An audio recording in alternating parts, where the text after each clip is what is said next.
also has 500 mass as far as metal goes. Sky just picked that player off with a 17 HP shot. That's how low Sky these is players killing are. it right now. Well, he knows this player is weak. He already had him once. Try to Follows swap it. up. He does! What a good shot right there, Sky. Everyone asked the question. Look at that. Oh my. All right, that's 105. That player has been eliminated. We talk about how trusty it is. Full damage being rewarded. This guy is getting paid right now for landing his pump shots. But Kripa's in a very commanding spot. Oh! Behind him, it's 199 in the face. Go for the bacon. Go for the bacon. Hit the shot. Now the Vic does crack back. Oh, well played. Kripa gets the peak and 8 eliminations to his name. That's the first big bonus of the day. Screeky looking to make himself qualify right here, right now. Can he hit this shot? There's a player below him. He does not. He Easy ran out of X9. mats. And now back up top, Issa, he's always Issa gets beamed by the Vic in the storm. And that was it. What if he hits someone's truck? Oh, he drops it down. There's Marco coming through. Will Rojo be able to get that shot? He's going for it! Nicely done. And Kripa on 9 HP. If he gets ticked, it's over. He has to play incredibly careful. This is what he needs. But no, this is Shonas is putting on a clinic, trying to get what he can. Shonas needs one more elimination. It could be a nice Nope, night. there's Kripa. Kripa from above with a rocket launcher. I think we've seen that before, right? We are back with the Winter Royale. We just wrapped up Heat 1 not too long ago, and now we're back for Heat number 2. He's got zone. He does, but keep in mind, his enemy is full on health. Probably 175. He's got to get this shot. Is he going to land it? No. Astral ends up being Bila who lands the pump shot. See, that's what I'm talking about, Bill. You just hit him with a T-pose. That's what you got to do, all right? He is now in a 1v1 here against Mexi. Only Wood there. Oh, gosh, that's 80 shield right there. Gone from the quad. Another explosion comes down. He's in a really tough spot right now. I mean, he needs to he respect manages the to pull quad. off a mini. That's the second one. 150! Wow. Unbelievable. Lands he a chips 150. him. Oh, that's another Elim for him. Putting him at max shield now. He needs those materials. Barely any. That's another that turns the corner here. That's a big bonus. Big bonus. The points are his. He's going to grapple in.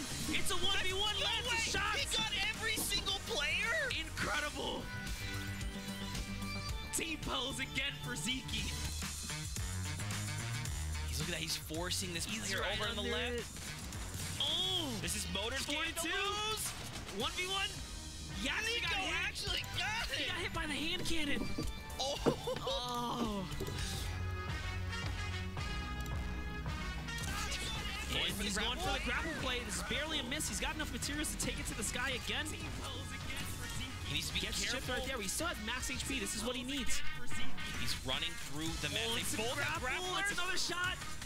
He's got traps. He tried to make the trap play right there. Doesn't quite connect. Oh, no. He misses. Oh. Oh. Outside falls. Wow. Unbelievable Rasmussen there clutching it up. Well, ladies and gentlemen, that's it from us. We'll be back tomorrow for the grand finals. Until then, stay incredible. Thank you, bus driver. We'll see you on the battle bus. So an incredible set of games coming out of yesterday, and these are just some fun stats, Monster, kind of across the entire qualifiers. These are just during the entire qualifiers outside of yesterday. 9.2 million total players that participated. That's insane. Can we talk about fall damage, devs? 1.89 million to the fall damage. I mean, there's over 500k matches played, 2 billion shots fired, 186k hours played, 13 million points, 23.1 billion resources harvested, and the 630k storm deaths. I love it. Now, yeah, these are really fun. I would have never guessed 9.2. That's just an absurd number. 9.2 million players attempted. 200 make it to yesterday's qualifiers, and today we are down to the top 100. That is how insane the talent pool is here, according to this roster. these guys are actually the best of the best in the region. That's right. And just to name a few people that you should definitely keep an eye on, Crippa. We saw him yesterday take 2 victory royales. Boyer, we saw him with that outstanding game, eliminating all 4 players at the end there. Mitro, who made it in by the skin of his teeth. And then we obviously got some new blood, Warp, Axe, Dougie, and Astro. So quite a number of people to pay attention to. We actually got to interview Aries as well, kind of on that Skype interview. But yeah, this is the top 100 of the European region. Yeah, the talent pool is incredible. The players here are here to make a name for themselves. I'm loving the fact that we have new names coming up.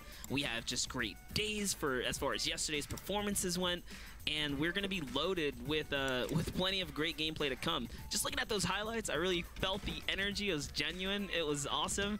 I can't wait for what's in store for us for the rest of the day. That's right. Let's not forget Kinsar as well makes it in. His shot at redemption. We'll have to see what he can make of those games. But yeah, man, for everyone at home, obviously we'll get you guys up to speed talking about format, pricing, and obviously the hashtag. So we'll get things started. First off, if you're just tuning in, you have no idea what's going on, we're playing in the Tournament Cup pop-ups. So the rules are going to be a little different than you're used to. First off, we have the 500 mat cap in each category, 500 wood, brick, and metal. We harvest materials faster. It's up by 40%.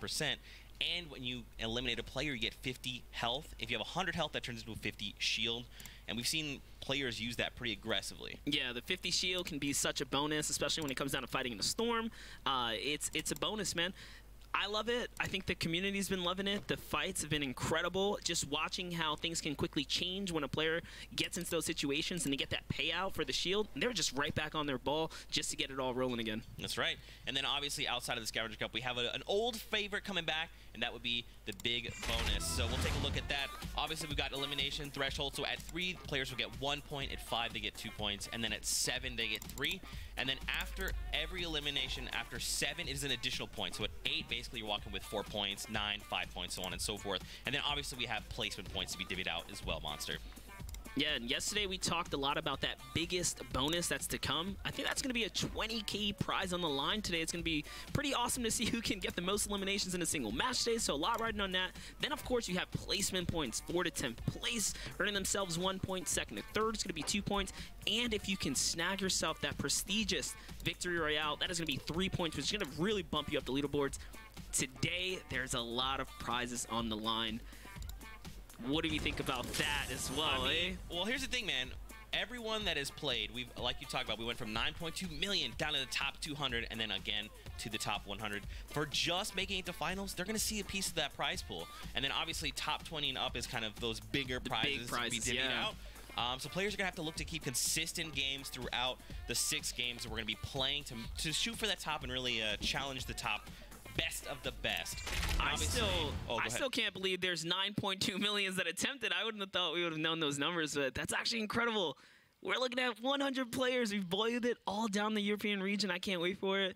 That's crazy, man. Those numbers are really crazy. The very best of the best. And obviously, for you guys at home, don't forget, Win to Royale, hashtag, use it. Send us your thoughts, make some predictions, and obviously let us know how you're enjoying all of the games. And of course, let's not forget about gifting. We talked about it yesterday. That's going in game. It's in right now. So if you want to send a gift to your friends, you can do that. Key points is this goes away on Monday, December 3rd. So get your gifting in while you can. We wanted to, push this out a little early, get your guys' hands on it. As well, you can only gift people that have been on your friends list for 2 days. You can only send 3 gifts per day, and you can send gifts that are currently within the stores. You can't be like, oh, I'm just going to send him Monster that gingerbread skin he's always wanted. Yeah, I thought I was going to wake up to the mauve skin with how hard I was pushing it yesterday, but, it's all good. I went out and purchased it today for myself. Happy I got to get some new skins. This is a really awesome feature. Yeah, for sure, man. And again, we're getting that in your hands early just to get a few testing and see how you guys enjoy that. And obviously, we always appreciate your feedback. But with that, we're getting ready to hop into the first game of the day. Don't forget, we have 6 games lined up.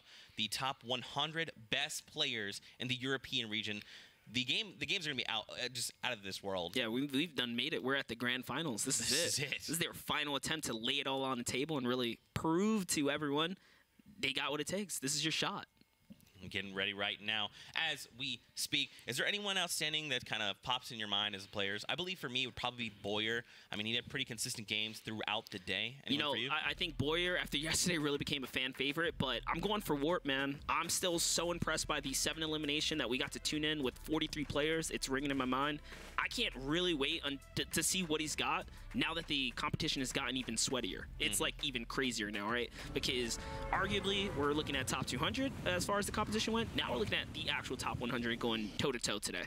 That's right, but it's also old blood and, of course, the new blood that is really looking to challenge these very well-known players and be like, That's hey, right. look, we're here as well. So here we go. And this is looking like a great bus right here. It's splitting everything right down the center. This is what you want as a competitor. You don't want, you know, anything too weird, lopsided. It'll really throw you off your game. This right here is going to give everyone a fair opportunity to land somewhere and get it going. And you can see the aggression in Tilted Towers is still there, similar to yesterday. Multiple players landing there. It looks like Fatal Fields actually seeing a lot of action today as well. We didn't see 4 players land there, so highly contested today. It's going to be a lot of congestion there. And Retail Row peaking out at 6 players. 6 players in Retail Row. That's actually crazy. So we have a lot of areas, a lot of high, you know, point interest areas just completely flooded. And looks like we're jumping into Retail Row where the first shots are already being fired. And it's fun little interesting tidbit here. Keolis has the fastest elimination at 50 seconds. 50 seconds. Oh no, From to just 10 dive meters. in and take someone out right away. It's pretty That's right. unfortunate. And that's what happens when you go toe-to-toe for a weapon on spawn. You die in, oh, unfortunately, 50 seconds you can get taken out. That's right. So That's take- okay. Still 5 games left to play. So. Yeah, you have a lot of games. You have a lot of games. Just looking at the circle here, it's actually going to be a Western zone to kick things off. It's pretty fair, though. It's got majority of this centralized, you know, map in play. But anyone on that east side of the map is going to have a tough time pushing down here. That's right, man. Fatal Fields, hotspot right now, Tilted Towers, Pleasant Park, Greasy Grove. These are all locations we kind of saw people playing at yesterday. Even Flush Factory, again, we see 2 people going. I believe Ritz was actually here yesterday. Yeah, Ritz seemed to be claiming this, and that's the skin I was talking about, my favorite one. Oh, I didn't know the name combo. of it. That combo exactly right there. Yo, Ritz, I am rooting for you, man. He's we talked about it yesterday, my favorite combo when we see it. And, oh, boy, Boyer, one of the fan faves we talked about. Here it is. It's going down, so... I mean, he's managed to tag some shots in, but Boyer is, of course, shieldless here, and now here seems to understand that because he already landed a shot. He's got a pump shotgun as well. Things are going down right here. It's not looking good for Boyer. He's really got to hold his composure and back up, hopefully make it a distance game and not get in the face of that pump. Yeah, I don't think he has a pump right now, and I think that's why we see this respect of the distance being played out. Now, he is kind of staying boxed up, so now can kind of decide how to engage this fight, Yeah, right? he's trying to buy himself some time, farm any materials that he can in the surrounding area because the pressure is against him right now, and there it is. That's that disengage that I talked about. He really has to back up here and make best use of his scar, basically. And he just used a trap there. That was unfortunate as well. I think he was trying to switch his launch pad, and instead he goes sentry trap, and that was a mistake being made there. And I mean, now it's going to get paid off here. Now he has a launch pad to take with him for endgame as well. That's right. Maybe the nerves getting to Boyer there just a little bit, but it's okay. He'll get his head back in the game. Now we're over to Zaipan outside of Fatal Fields. Yeah, I mean, the pressure is definitely on. This is the biggest, probably the most heavily weighted games of his career so far. So we can totally understand what it's like to, you know, perform under pressure. Here we have Evo's just getting his farm on. He does a little pressure to Zaipan, but I think he's just not feeling it. And that's a snipe from across the way. So a big 90 chunk right out of his shield. And now this player's looking to engage. Wow, that was ground. a heavy shot right there. He's going to jump right overhead on the ramp, make a quick edit here, and the pressure is now on. He's the counter pressure, so whoa. Atlanta Swag kicks things off with the snipe shot. Arguably should have been his fight to take, but even coming from natural high ground, he did not expect the counter aggression from Evos. It's going to be a win for him. Definitely proving he's got the skill. Over to Apostle and Pleasant. We saw this guy, a Titan, yesterday. The Storm King, if you will, down to 15 HP. He does look like he goes down, though. Eliminated by Arson 2K was another player we saw performing extremely well yesterday. And even Apostle landing his shots there, just a tactical shotgun's not going to carry that damage, especially if you're going, you know, head-to-head with a player like that while exposing yourself. So Arson 2K kind of deserves this one. And it almost looks like Arson comes in and swept up both of those guys because if you notice, Apostle landed some pretty healthy shots on the player he was fighting, but Arson just gets 2-piece pickup right there. And Scale is going to find himself his second as well. Don't forget, guys, at 3 points, they net themselves 3 eliminations rather, they net themselves 1 point on the board. At 5 is the next threshold, and 7 respectively. So a lot of these guys looking to get eliminations early, rack up these points, and keep consistency going. But we're back over at Flush Factory with Ritz versus Nico. Yeah, of all game modes we've had to date, this is the one that has really pushed for the most aggression. I mean, players have a reason to fight now, and I love it. You can see that we're now dwindling down as far as the number count goes. There's only 74 players, so there are people being eliminated left and right, and the first storm wave hasn't even started to push yet. That's right. The safe zone's over by Tilted on the western half of the map. A lot of these players outside of Risky, Junk Junction, Paradise need to start making rotations. Detox here up top. Yeah, it must be hard to really adjust to these settings, man. The competitive pace of the game has really shifted. I would have thought that, you know, hey, Grand Finals, people are going to slow it down, but no way, dude. Axe is still keeping up that pressure that he had yesterday. He's looking for a second elimination right now. Although he does have the low ground, I mean, his loadout is just strong enough, and his materials are great. You saw he made the edit wall behind him, trying to bait Detox out, making him think, oh, he's trying to leave right now, but Detox not falling for it. Yeah, Detox probably already tagged. Detox obviously also realizes he only has a tactical shotgun. There it is. He makes the full edit to drop him down off the high ground. And that Axe is crazy, man. We saw him do some plays yesterday with the hand cannon. Today, he's back at it with the very intricate edit strats right there to pretty much knock this player off the high ground. Not something you see very often to be in that very special situation to use those kind of plays, but hey, man, it works. Grenade bounces out. One left. Not only a bounce, that was a nice ricochet. Jeez, Axe is a madman. That was a Splode right there. Not only landing the AR shots, but the Splode was perfectly timed and executed. We'll take a look at this replay coming up after near Lazy Links. That's a clean shotgun there. Big boy 190 shot. Over to now looking to close in. It's Zexro who's super low. Ouch. You hate to see it. That's the second elim for Noe as well. So that means Zexro came right off of that rotation from Viking Village, which we know he loves to do in dive bomb players, and he paid for it. So Noe, a contender to look out for, took out two really great players so far. We're talking Boyer and Zexro going into the pocket of Noe. Martin FN looking like he's in a bit of trouble here with grenades and explodes going out. So that slow damage is going to take away all of his shield.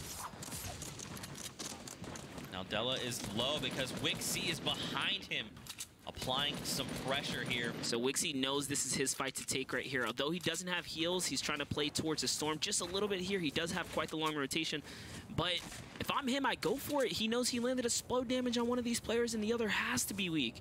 But I guess Wixie thinks that, you know, it's better, and it's better decision to go ahead and just try and make it to the zone instead of chancing it here.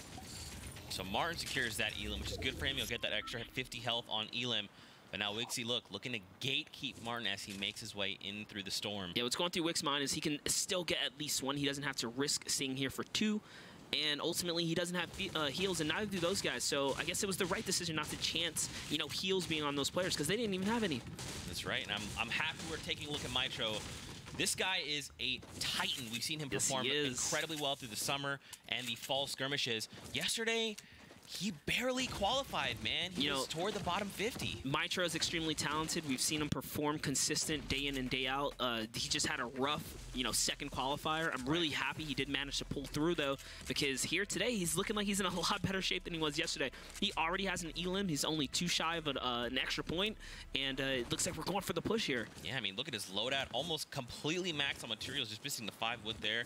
Rift to go for rotations, and you talked about, Monster, that hand cannon. Hand cannon is an absolute great weapon right now. The changes recently done to it, arguably one of the best sidearms to have in the game, especially with the shotgun change. You're noticing people really opt out of no SMG, and looks like this guy's going to nearly dive into a trap play here. That was a close one.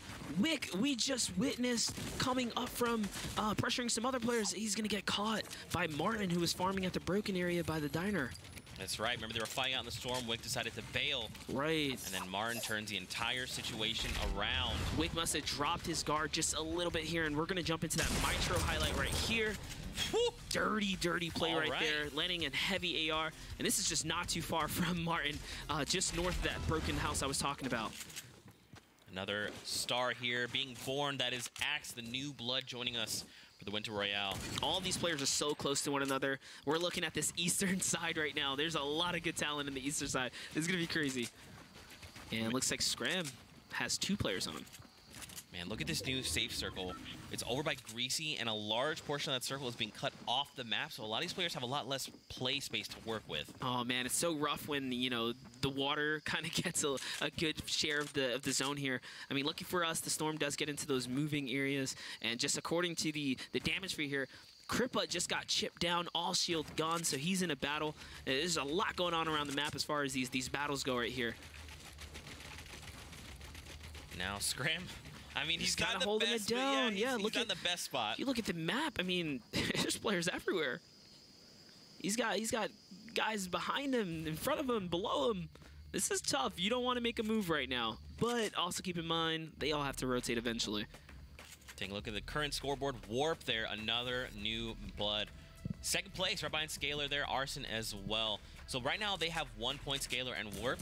If they can find 2 more eliminations, that'll give them 2 points total. And then of course at 7 they'll get 3. So keep an eye out for them. Yeah, I mean, if I'm being honest, Warp is the player that I mentioned before we kind of jumped into this game. I knew he was going to bring his A game. He did it yesterday.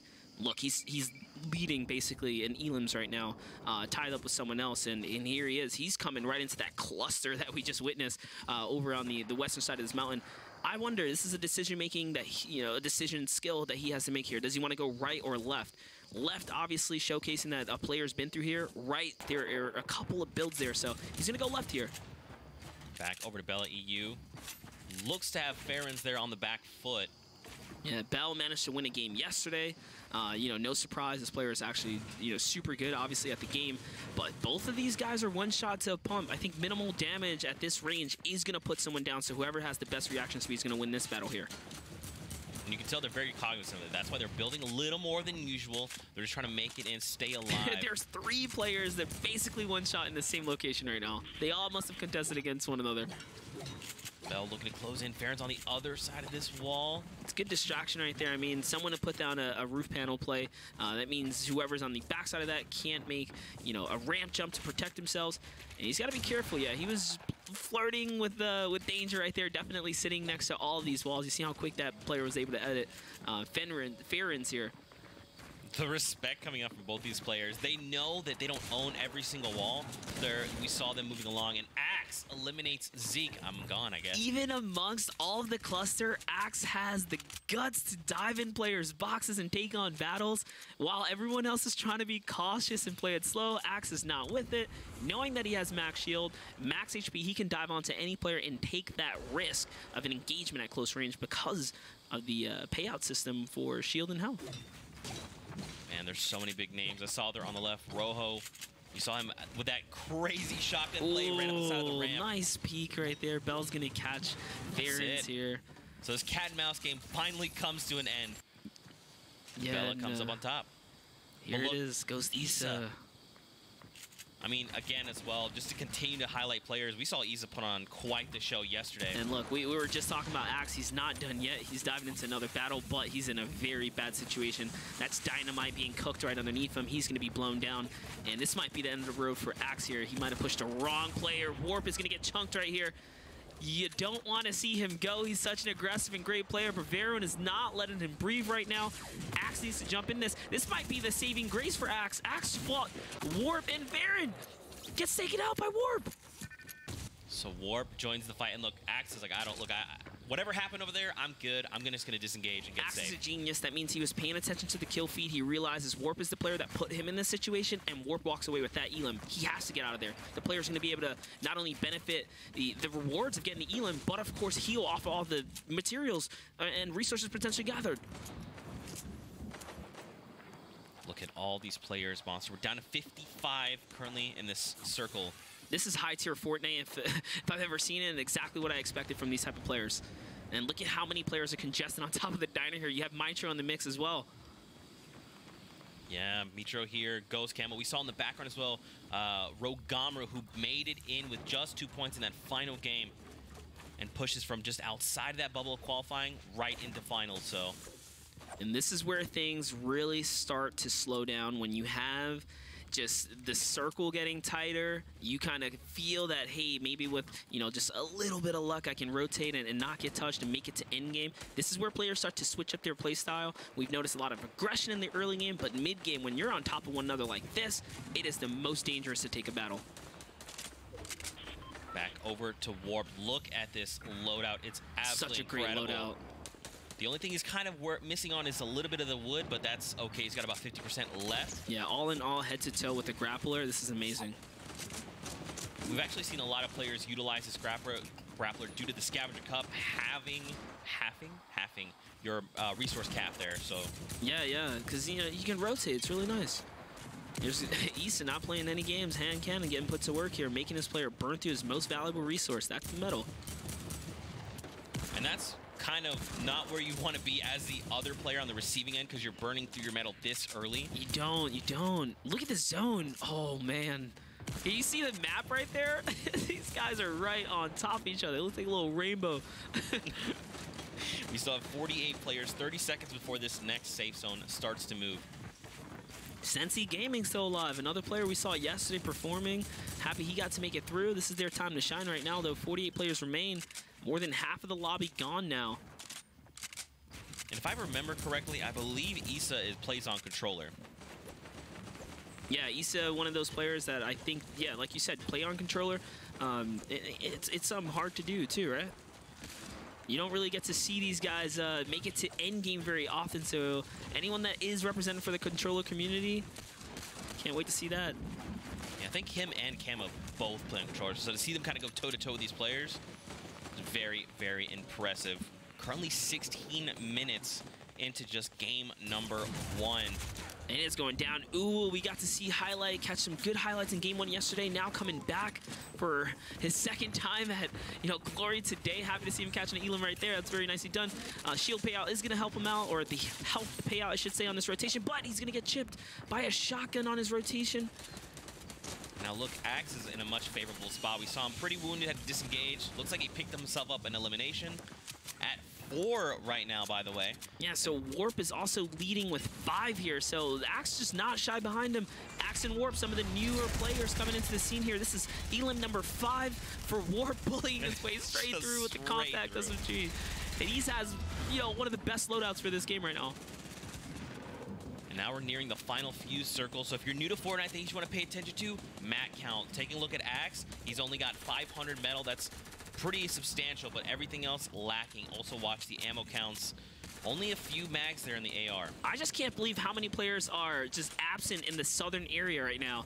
They have all migrated from the north down, and they are hugging the storm line with really no place to breathe. They're just sharing oxygen at this point on top of each other's 1x1s. Yeah, there's only one player on the very western side of the circle, and that's actually Skype, who's hugging that left side. That little yellow diamond there on the top right of the minimap. And he knows there's no builds over here. There's no sign of player activity. There's probably a ton of resources on this rotation. He's got a nice, clean rotation to the next area. If you're ahead of the curb like this, you go for high ground when you make it to the next zone, in my opinion. Now we've got another 5 seconds. Here we go. Storm is going to start to move. Now here's the tricky part, guys. We're moving on to a mountain monster. Every time we do this, the mountain wins. It just gets better and better. Trying to fight up these mountains is really tough. You have to make it there early. And if you don't, you have to be lucky enough to have some kind of hard mobility to get around it, because you're going to burn resources and you're definitely going to be contested on your way up. It looks like Warp was eliminated at some point. Another, and so is Axe. Talking about eliminations. 2 of our most aggressive being taken out here. Axe just peeking at the wrong time. Someone was eyeballing that 1x1. That was it. Camo now in the lead for the rotation here. He's managing to cut players off, getting in front of other players' snakes, which means that he's going to go on the aggression. This is what you do when you cut players off. You take the lead here and put the pressure to the backside. He's going to want that material as well.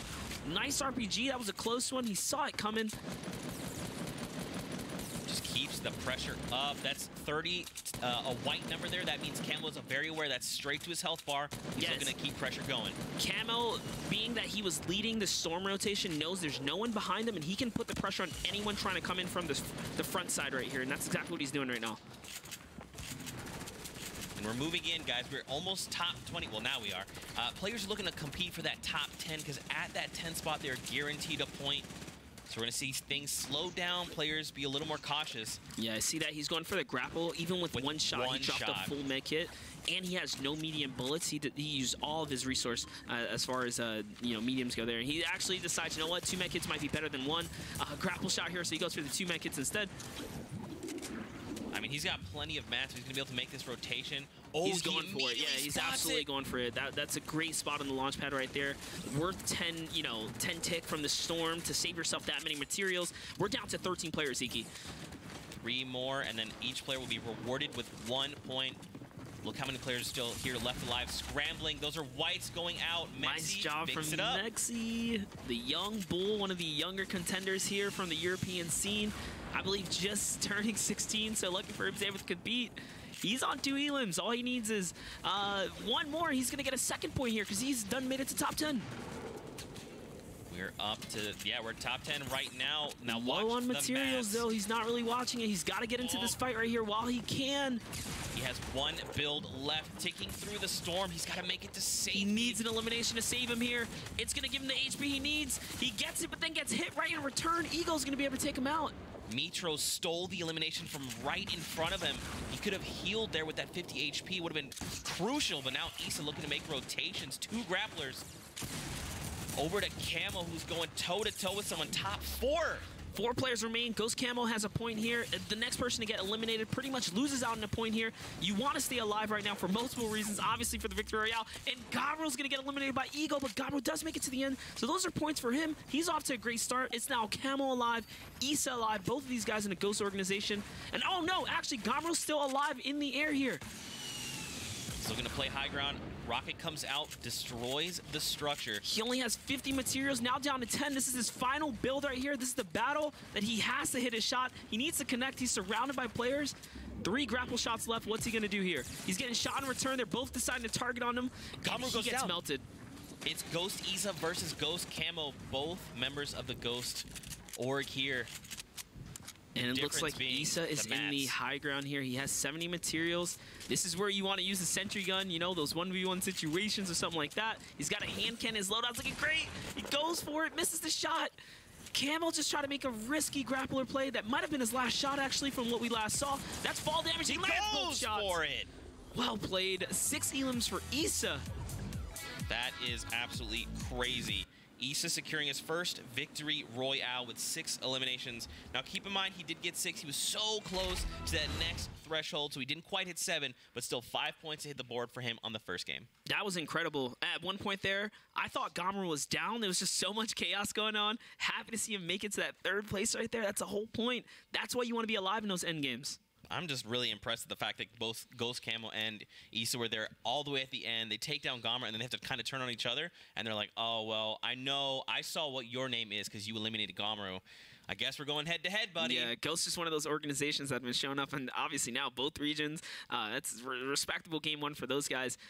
You see the grappler. You always see it at these end games now. Even 1 shot makes a difference. He went for that just YOLO flying through the airplay.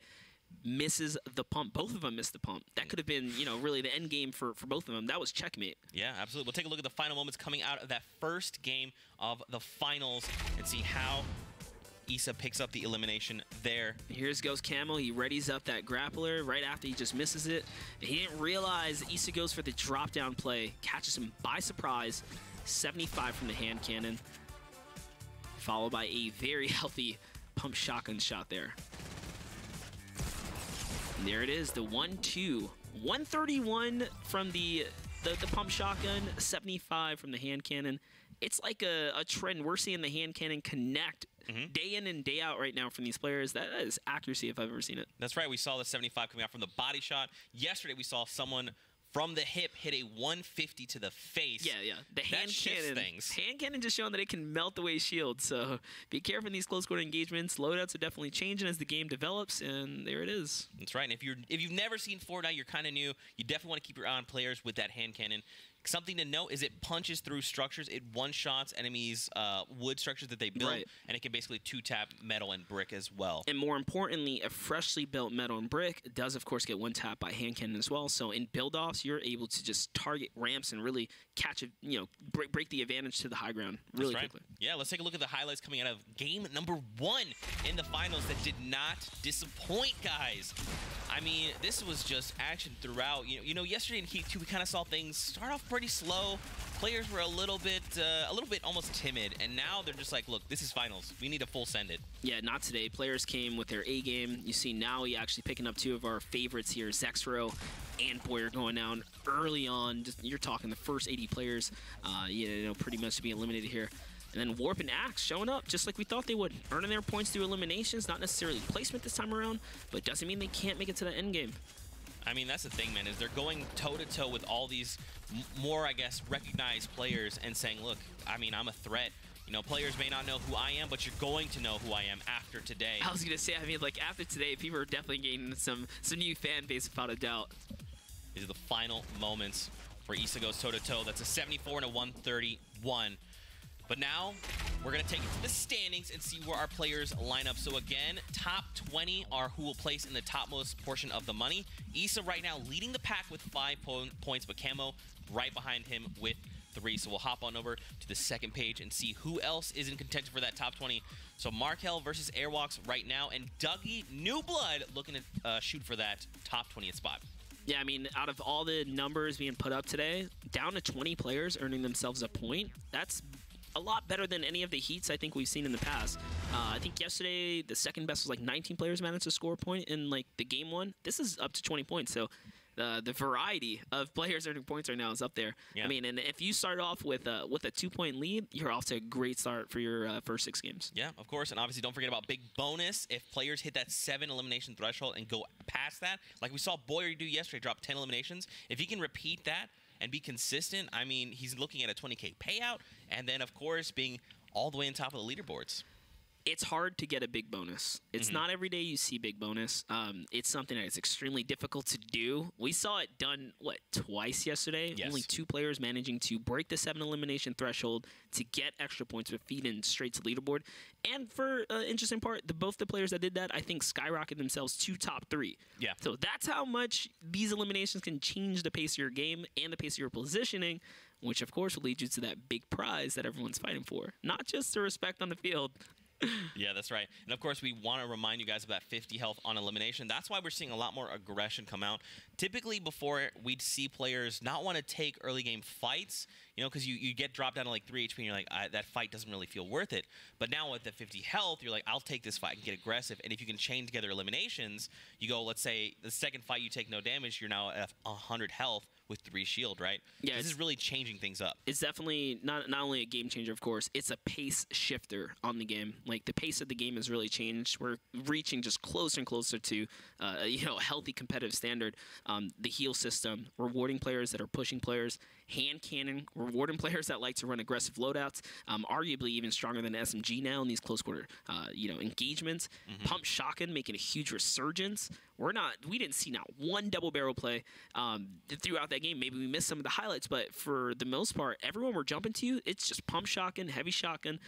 They're connecting their shots right now. That's right. If you didn't know, we recently made some updates, so the shotguns will be more consistent, and we see that gold heavy doing 210 to the face. So if players like these, you put a gold shotgun in their hands, and they're going to look to make headshot plays. Yeah, and I mean, with the way the pellets work, 1 kind of equals 3 if you can manage to just like nick them a little bit. So with the heavy shotgun, carries that damage down range. It's great for these build-offs. That's right. For you guys at home, we hope you're enjoying all the action. Don't forget to use that hashtag #WinterRoyale. We want to hear from you. What did you think about the first game? Who are you hoping takes all of this entire European region? But with that, we're gearing up. Our players are boarding the battle bus as we speak. Yeah. Man, I'm really enjoying seeing all these new blood. Axe, Warp, Dougie, Astro. These guys going toe-to-toe. I mean, Axe is... I would say the most aggressive player. He's kind of crazy. Yeah, I mean, we saw some good plays by him. I think one of my favorites in that last game was the ricochet of the grenade bouncing right off just outside of Salty. The player was fearful of his 1x1 coming down, but Axe wasn't aiming for the 1x1. He was just aiming to land it in that vicinity, which played perfectly. He rotated right out of the 1x1 into the grenade, and he lands his AR shots. He puts him down like this. He didn't understand what was going on. I mean, yesterday we saw him make plays as well with that hand cannon, just being like, I'm just going to bully you. I'm just going to get into your 1x1 and take you down. Let's talk about that. I remember that one clearly as well. He damages the wall down to just 1 shot and then follows up with the hand cannon, and it was a brick wall that was pretty healthy. He made like 2 or 3 shots with the AR, puts it in 1 shot for the hand cannon, pretty much prepares his loadout, bullies his way through, he lands some more shots. That's really interesting, and it's something that you don't typically see No, done. it's not. Because you have to think about, like, with a hand cannon, for instance, if there's a wood wall, and you're always aware, like, someone could have a hand cannon, they're going to punch You can always through this. one-shot that. Exactly. But they With don't a brick expect wall. the brick. And that's right. what made it so good. Mm-hmm. He's just so good at the game. Yeah, man. I mean, is there anyone else that has really stuck out to your mind outside of the few we've talked about? Outside of Warp, outside of Axe, I mean, outside of Boyer, I'm happy to see Mitro. I was happy to see Gamru catching, just luck in the first wave right there, right? Top 3. Making it to the end, just one Elam shy of the next point. Kind of unfortunate, but I mean, hey, he just so happened to rotate just a little too soon. We talk about in-game rotations on low materials. You have to time it. When you have high ground like that, you wait. You got to hold the brakes. You got to, show diligence and patience and let those guys go first and recycle them. So that's right, ladies and gentlemen. We are hopping into game number 2 of the European Finals. We hope you're enjoying all this incredible action. We still have 5 games left to cast, Monster. There's still so much we need to see here, and we are now gearing up.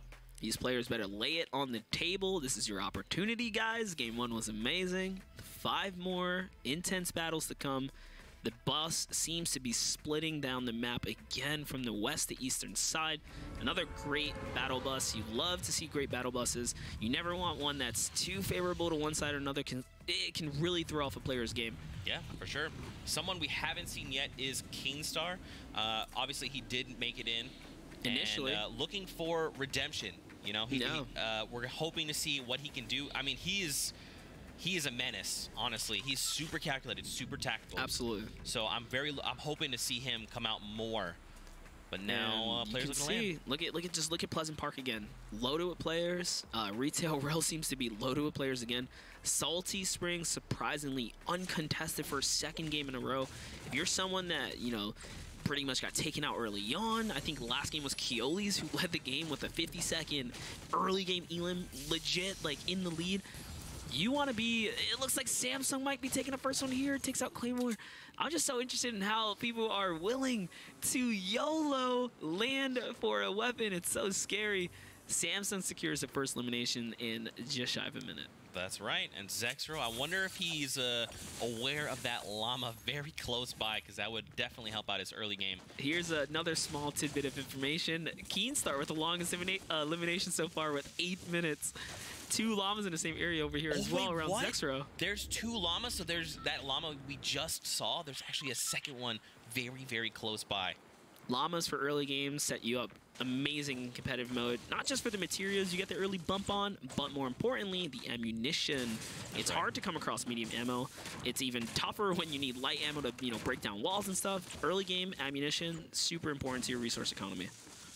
Now we're over at Retail. We're just getting back over with Warp. This is someone we've definitely had very high expectations for, and he's just delivering, man. What a loadout to kind of land on. Not only a legendary burst rifle, but a grenade launcher, a sniper, and a shotgun. He has a full tactical kit right here. I don't think he saw Aces just disengage, so he's just trying to play it a little safe, still, 2nd game. These are all incredible players, so you got to show respect. Yeah, Aces had also no HP, so Warp already landing shots on that player. He did manage to shield up to full. Obviously, didn't realize he kind of rotated out. Lucky Aces kind of gets away from Warp.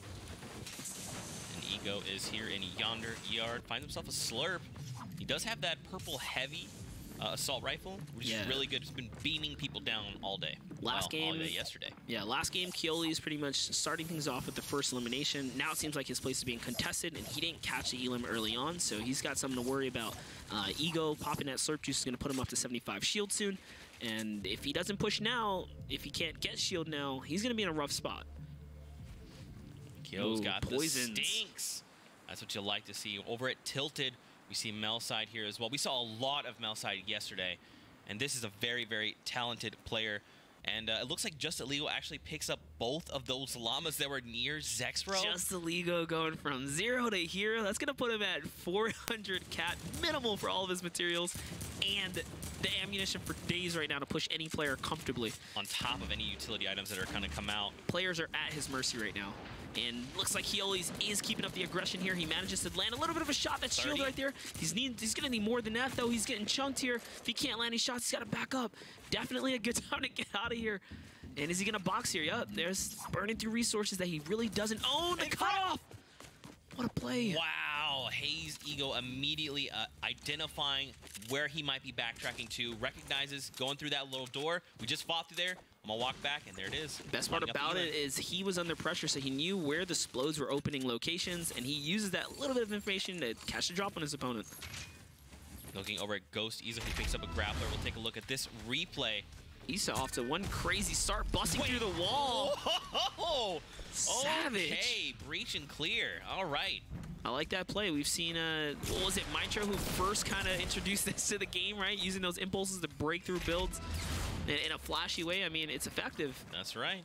Caxi taking a ton of damage with Loto down below. Looks like there was someone else looking to third-party that. Yeah, Caxi was probably in the lead for this battle for a little bit. Not anymore. Now Loto's turning things around, turning things into his favor with that hand cannon. Not trying to give Caxi a moment to breathe here. And there it is. He's bringing him down with the hand cannon. He's just one shot. Boogie! Boogie himself! Oh, no! Unfortunately, Boogie's himself, but he does have a second one. He's going to follow up with it. He hits it. He can't miss this shot. He's making sure it's a headshot. He misses. The pressure. It's all right. He picks it up, though. Caxi turning that around. Wow. No, if he would have... if he would have missed that shot, that would have been very, very rough, to say the least. Lucky that third party didn't, you know, decide to dive in there. That would have been quite the spectacle to come in on. Two players boogied somehow. Yeah, two players boogied. Over to Vorban near Risky. Solary Airwalks down below. Vorin had a great showing last game. I mean, let's see what he's going to have here. He's putting that pressure on. He's got good materials too, so I'm assuming both these players had enough time to kind of farm and get comfortable. Aerox burning through materials here, playing that low ground, trying to figure out an exit route here. I guess the strategy is to just dynamite the place, open it up, and then impulse on out. So far, so good. And pay attention to the loadout. He's got 2 half shields and 4 minis, so he's looking to trade here. Airwalks can only mini back up to 25 with that 1 mini, potentially 50 if he only takes 25 chip damage there, but Vorwin very much in control of that situation. Yeah, here's a little bit of replay from Boyer now, and it's a shot hit right there. Oh, gosh. 80 to the face. 6 HP is scary to be down on. Oh, hello? Yep, give him his face back. That's right. Coming in with a quick phone call right there. He needs it back. The 180 hurts. And now we're out at who's up top again with Zexro. And guys, in case you missed yesterday, Zexro and both Mitro are 2 players that have qualified for the North American and the European qualifiers. So keep an eye out for both of these guys. Are these guys going head-to-head right now? Is that what's happening here? Oh, I thought for a second that was Mitro sitting on his 1x1. No, oh no. Oh gosh, let's say we were in for a standoff. Yeah, that would actually be a fight I would want to see. So everyone, go to the edges of the map. Let's let these 2 come together. Let's let them fight it out. Let's see how it goes. We had a little bit of Twitter banter yesterday. We were kind of showing off. Zexro saying that he wants to challenge up Mitro here on his region. So a little bit of a contestant right there. So looks like Aries is in a tight spot. We got to interview him yesterday. We know he's a great player. We know he has what it takes to qualify. And he's just not in a position that you want to see yourself in. Very low HP, limited heals, and pressure from 2 players below him. Yeah, he's not looking good right now. Now, if he can get these other 2 to kind of fight each other, he can definitely be in a better spot. But looks like Ketcher just bails on the entire situation. I mean, this plays into his favor, kind of, because now he's not getting pressured, at least by two different factors here. He used all of his meds right there. It looks like that was just the last of his bandages. Doesn't even put him over 75. Oh, that was the last one. Okay, so he's going to use that last one to go up to 75. Those 4 extra hit points, super valuable to him. Now, the key differences here are the shotguns. He's got a blue tack, which is good, but that pump is, I mean, at this health, if he can get one pump off, yeah, he's gonna take him down. I mean, it also has the the benefit of carrying long, down range basically. So yeah, the pump shotgun is not the weapon you want to be going against, especially when your opponent is low ground. Playing a low ground like this, he can carry that damage upwards towards you when you're in the high ground for your peaks. So if I'm him, I just kind of buy a little bit of time, get out of here, and try to get my farm back on. Got to get his materials in order.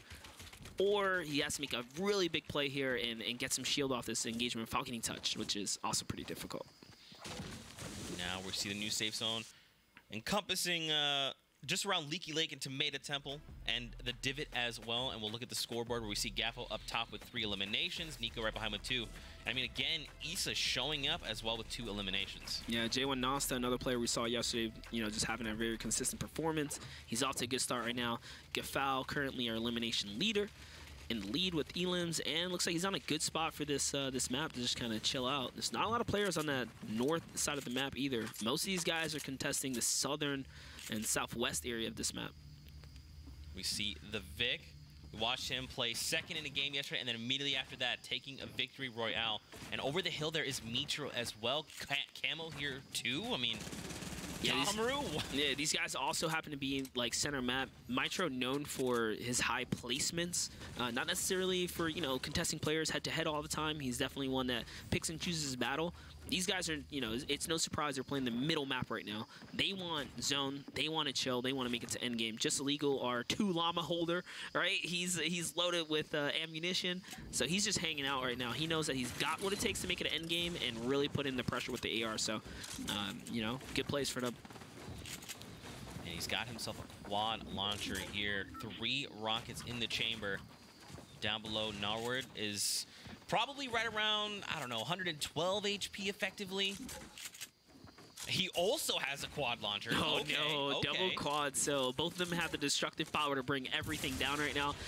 Whale looks like he's opting to fire one of his limited shots first, showing that he does have the quad launch. He's going to go right into the 1x1. Eats a hand cannon. Oh, no, that was actually a shotgun. Yeah. Blue pump. And there you go. No Word is gets the payout there. That No Word is, yeah, definitely putting him he's back. so loaded now. His loadout's great. I think he had even a legendary scar in the mix there. That's just a great loadout. Again, another name, Axe, having that high ground. And down on the bottom right, you see Just Illegal. He was the 2 llama holder, the llama king currently. Interesting for Axe to commit such a strong 1x1 force. You know, just kind of showing everyone where he is and asserting really just a powerful spot. You know, a key location on the top of the divot here. You don't see a lot of players this early decide to go so high. I feel like that was in the past. Most players like to conserve materials, but Axe is just looking for dominant position. Issa pushing his way through the builds.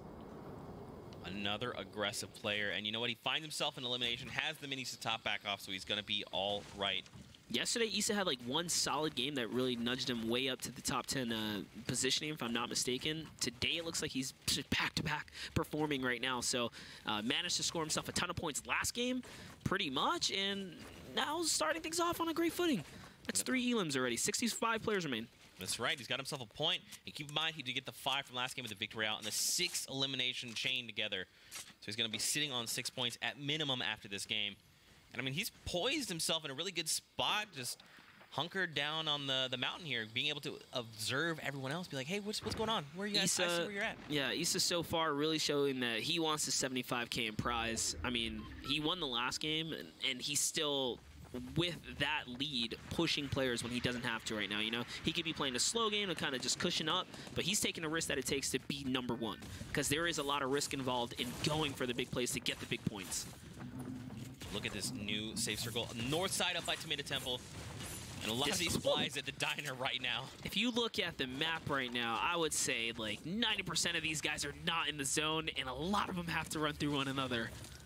This is a zone that is flooded with players, over 60 outside of the zone right now. And I mean, here's the thing, man. This is because it's a circle within a circle. There's a lot of opportunities to get in and get safe.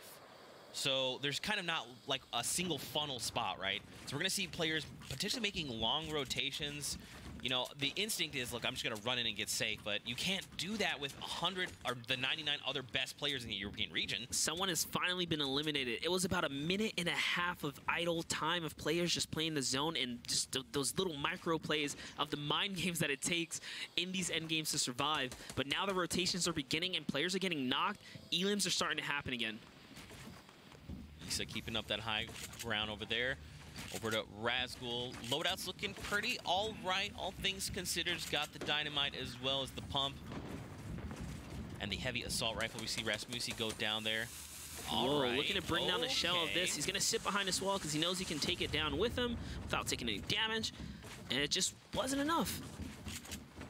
Now reassessing and reevaluating. Should I do this? You know, let's just box back up. It's all good.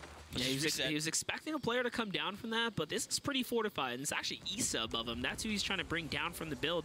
Mexi in a 1v1 versus the Vic, while getting pressured by Scram from the backside.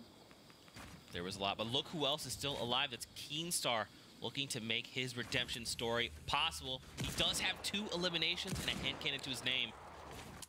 Looking to shut down Ace here. Yeah, he's got himself a nice, comfy little home right here, just on the edge of the base. Keenstar with 2 eliminations. He needs 1 more to secure himself a point in this game format here, which is the big bonus.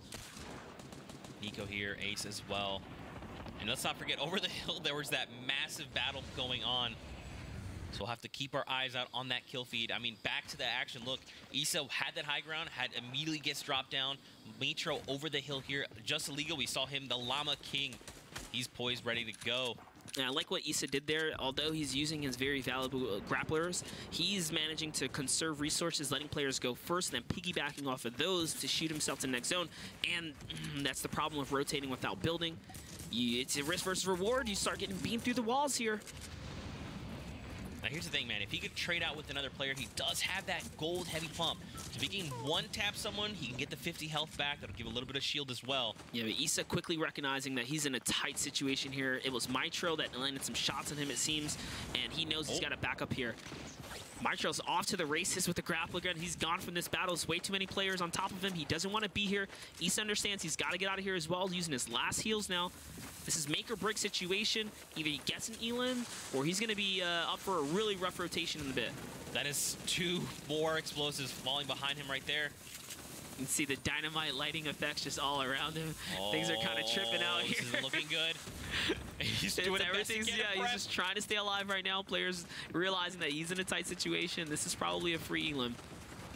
Now all he's got left is the metal, and that's a telltale, right? You see that, you see a player building with metal, you're like, they're probably out of everything else. Have to see if players capitalize on this, but look at the new safe zone. It's up by the corrupted zone, and there's not a lot of play space to work with right now. Well, this is a great zone for majority of the players. A lot of them do seem to just kind of be sitting up there. Battling themselves, though, which means players moving in are going to have some pretty easy rotations because all the focus is on your neighbor, the guy next to you. He actually dives down on the player. He decides that that's not the fight he wants to take.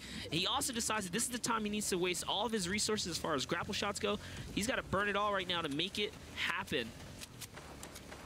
Trying to catch someone as they make these late rotations. He's got his eyes on Scram. He needs 1 more shot here. He knows that this is a player that's really weak. This is his opportunity to get some HP, and he gets it. That's exactly what he wanted. That's 50 for him.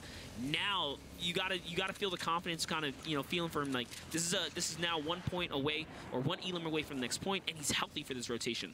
That's right. We saw him get chipped down a little bit, but with those extra 50 health and or shield coming in, he's back in it. Yeah, the best players know that when they can fight on the rotation, and he's looking for these opportunities. These players are getting chipped off. He's just following the the wave, and that's the player that probably took that player out.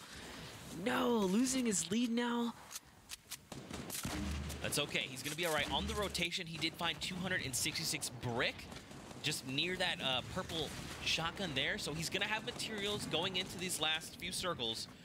30 players left with 5 seconds to go. Issa is making the right call here. He has to be hyper aggressive on low HP and pretty much what might be the end of his game. If he cannot get an Elim, it's just going to hold him back, right? He's 1 shy of a point, and that's the HP he needs. He picks 1 up. So now he's at 96. If he can get another one, he can get the shield he needs. He'll be back in the game.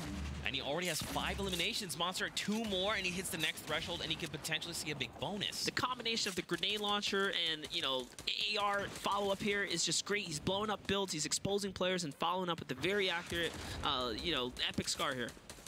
And that's the thing, man, is that's finding opportunity. Okay, wow, beaming people left and right. If we can have a damage king, he is on it right here.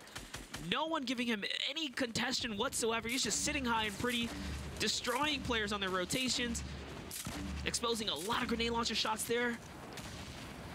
There is 1 player running down below. Did he see him? I'm not sure. Again, Issa, 6 eliminations. Right behind him, Norwood with 5. Absolutely skyrocketing himself to the top here. He's looking to become the #1 for this game right now. If he can break this big bonus threshold, he will probably be very hard to take down from #1 right now. That's right. He already has 5 points after the first game. And look at who's right next to him, just illegal, has the ammunition he needs. Obviously doesn't have the HP to fight him either. Issa says, you know what? I want to get to this next zone.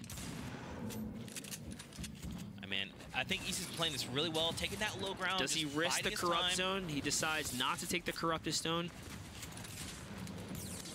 He has no more AR left. He needs, again, he's getting eliminations, but he cannot get the spoils from the eliminations. That's right. Keep an eye on the mats. Only That's it. 200. Oh, no. Down. Thomas takes him down, shuts him down. Dougie, new blood as well. Thomas HD takes down our champion before being pretty much slaughtered himself on the storm line there from the players that are holding the inside. Dougie just shy of top 10 right here, looking to get himself a point. Top 10, earn 1 point. This is where you do not want to get eliminated. You almost kind of don't even want to battle either. You want other people to give you this point for you. Now we're over to Farron's.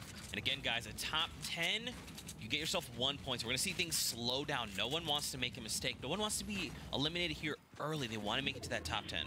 So typically you want to be one of the first to rotate out, but when you have 4 players or 5 players leading the rotation right here, you kind of want people to go in front of you. That way you can catch them on their exposed positionings, which I think Gaffal's looking for because he just needs 1 more. He's already pretty much maxed out on HP, being that he just went, you know, and campfired fully here.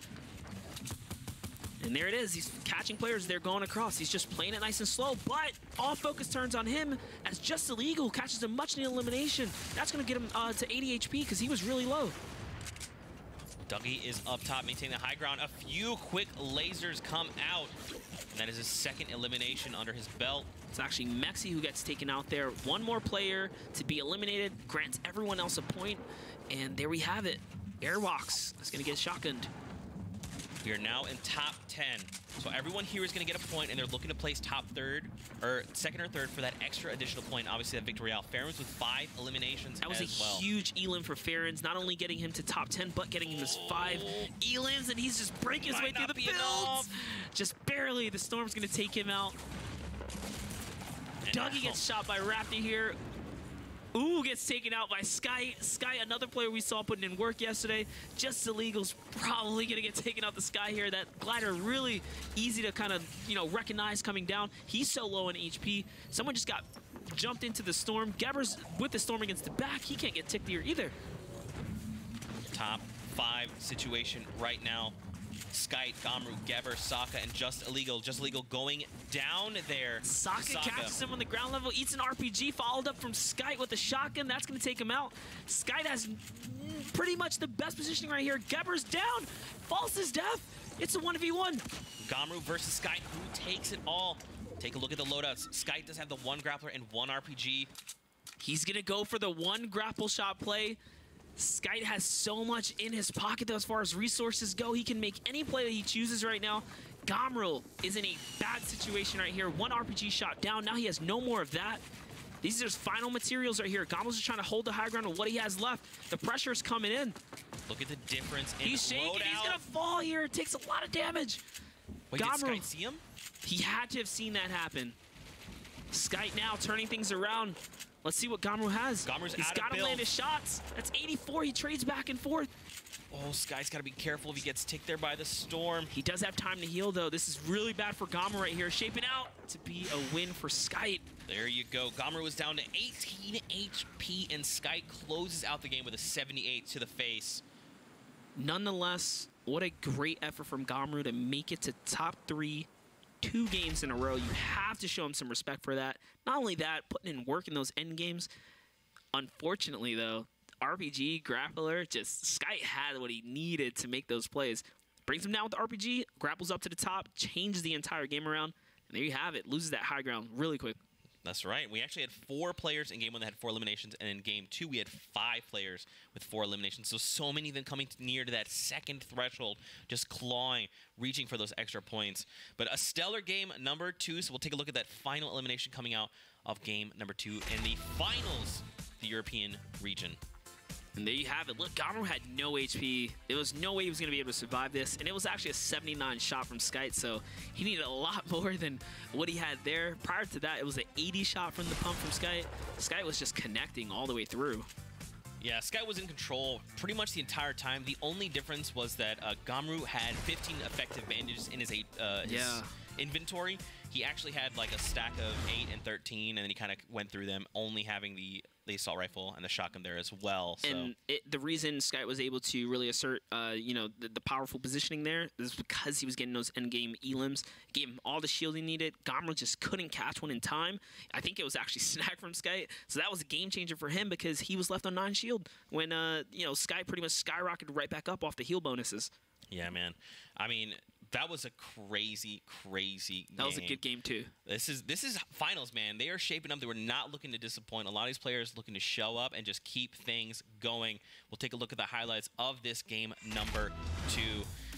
I mean, I'm pumped, dude. My heart's racing. That was a great game too. I was gonna say, let's not forget the Llama King. Just illegal fighting 2 llamas. You see it set him up all the way for endgame, just having the resources early on enough to get to positioning, you know, get the jump. This is that crazy boogie bomb play we saw right here, nearly costing him his own game, and then he missed one, which was insane because he managed to get a shot off. Lotto actually got a shot off before the boogie was up. Let's not forget this crazy impressive play from Issa. I mean, not many people do stuff like that. We've only seen Mitro really kind of replicate those types of behaviors there, but yeah, it's a hard play to pull off. You got to know, like, Issa knew not to jump right there, right? He just wanted to be pushed several tiles forward. It was a very perfectly executed impulse play. KFL jumped right over a spike trap there. If he would have landed on that, it would have been rough. Fighting in the storm, couldn't get it. And Sky here taking this game number 2 with 4 eliminations to his name. Yeah, playing it safe too, making sure, you know what, I'm going to shield up here. Can't take the risk.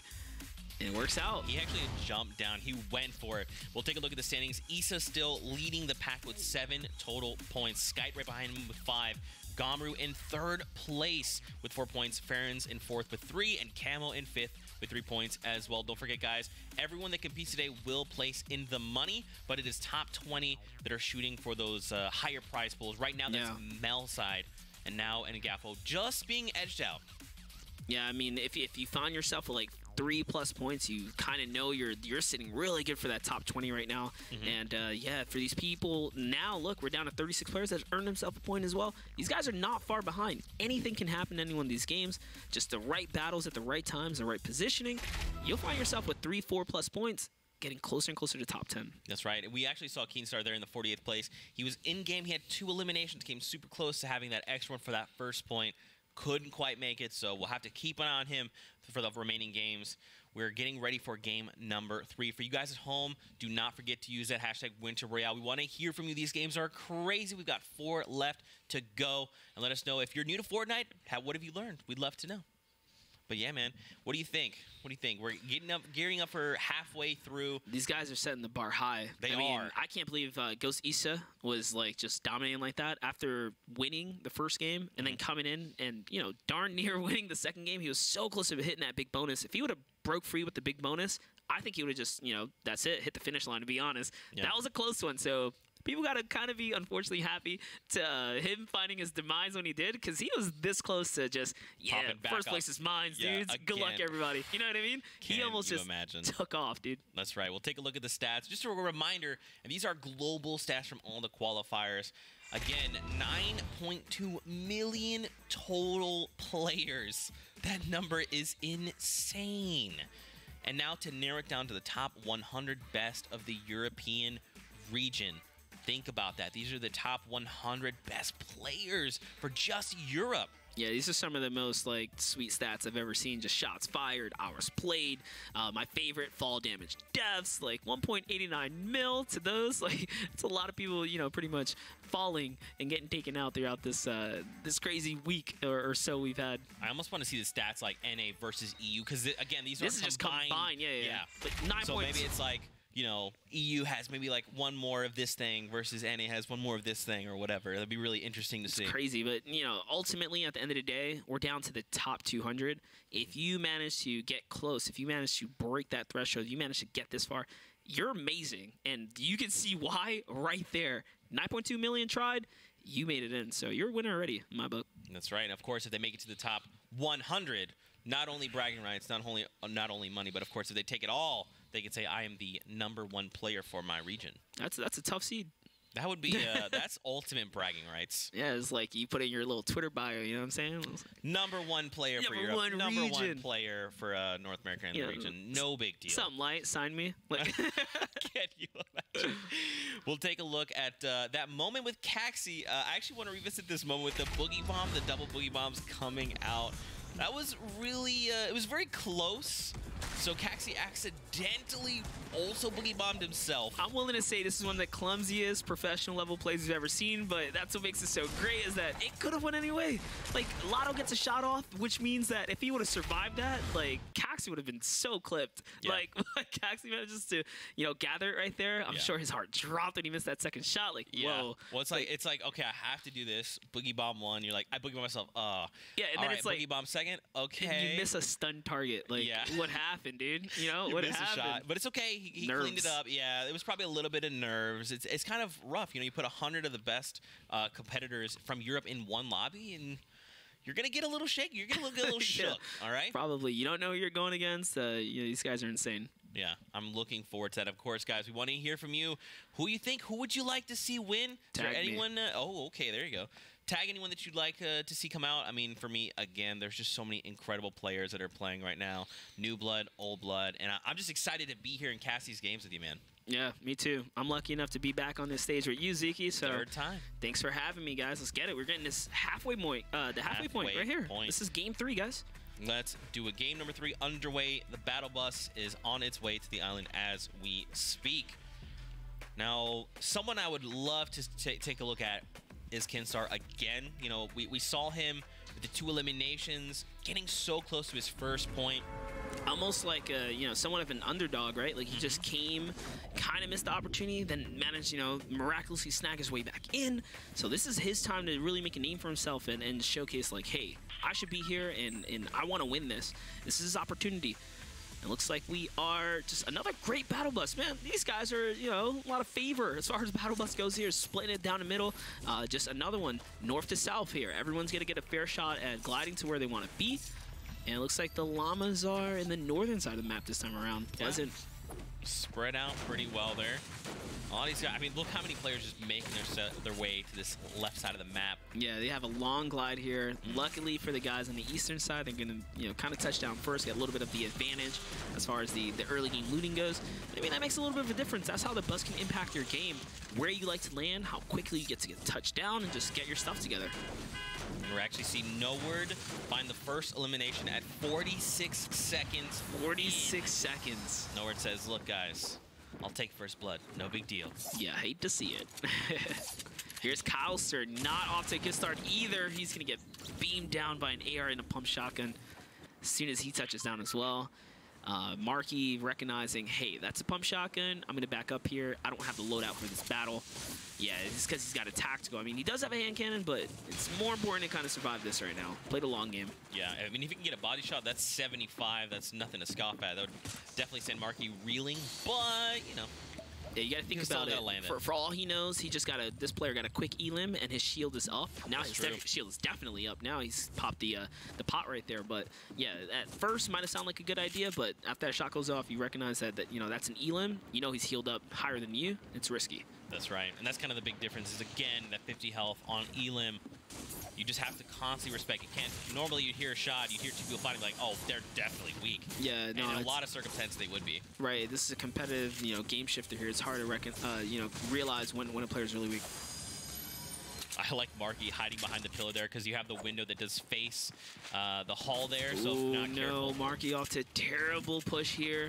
Gets hit first, and it was actually a headshot. This is Sokka's fight to win. Yeah, he's pretty much going to clean that up. Soka off to amazing start here. Yeah, he was just in a really great position there. At the moment he started to make the rotation, Soka had the shots. They were headshots as well. I'm kind of sad he didn't pick up those trusty boogies right there. He just left them. Well, he probably saw the clips. He was like, look, I saw what happened last game. I don't want to replicate those clips. Good.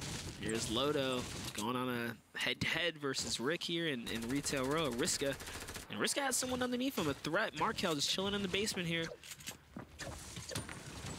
And we're Retail row. We get the new safe zone. It's up near Junks inside.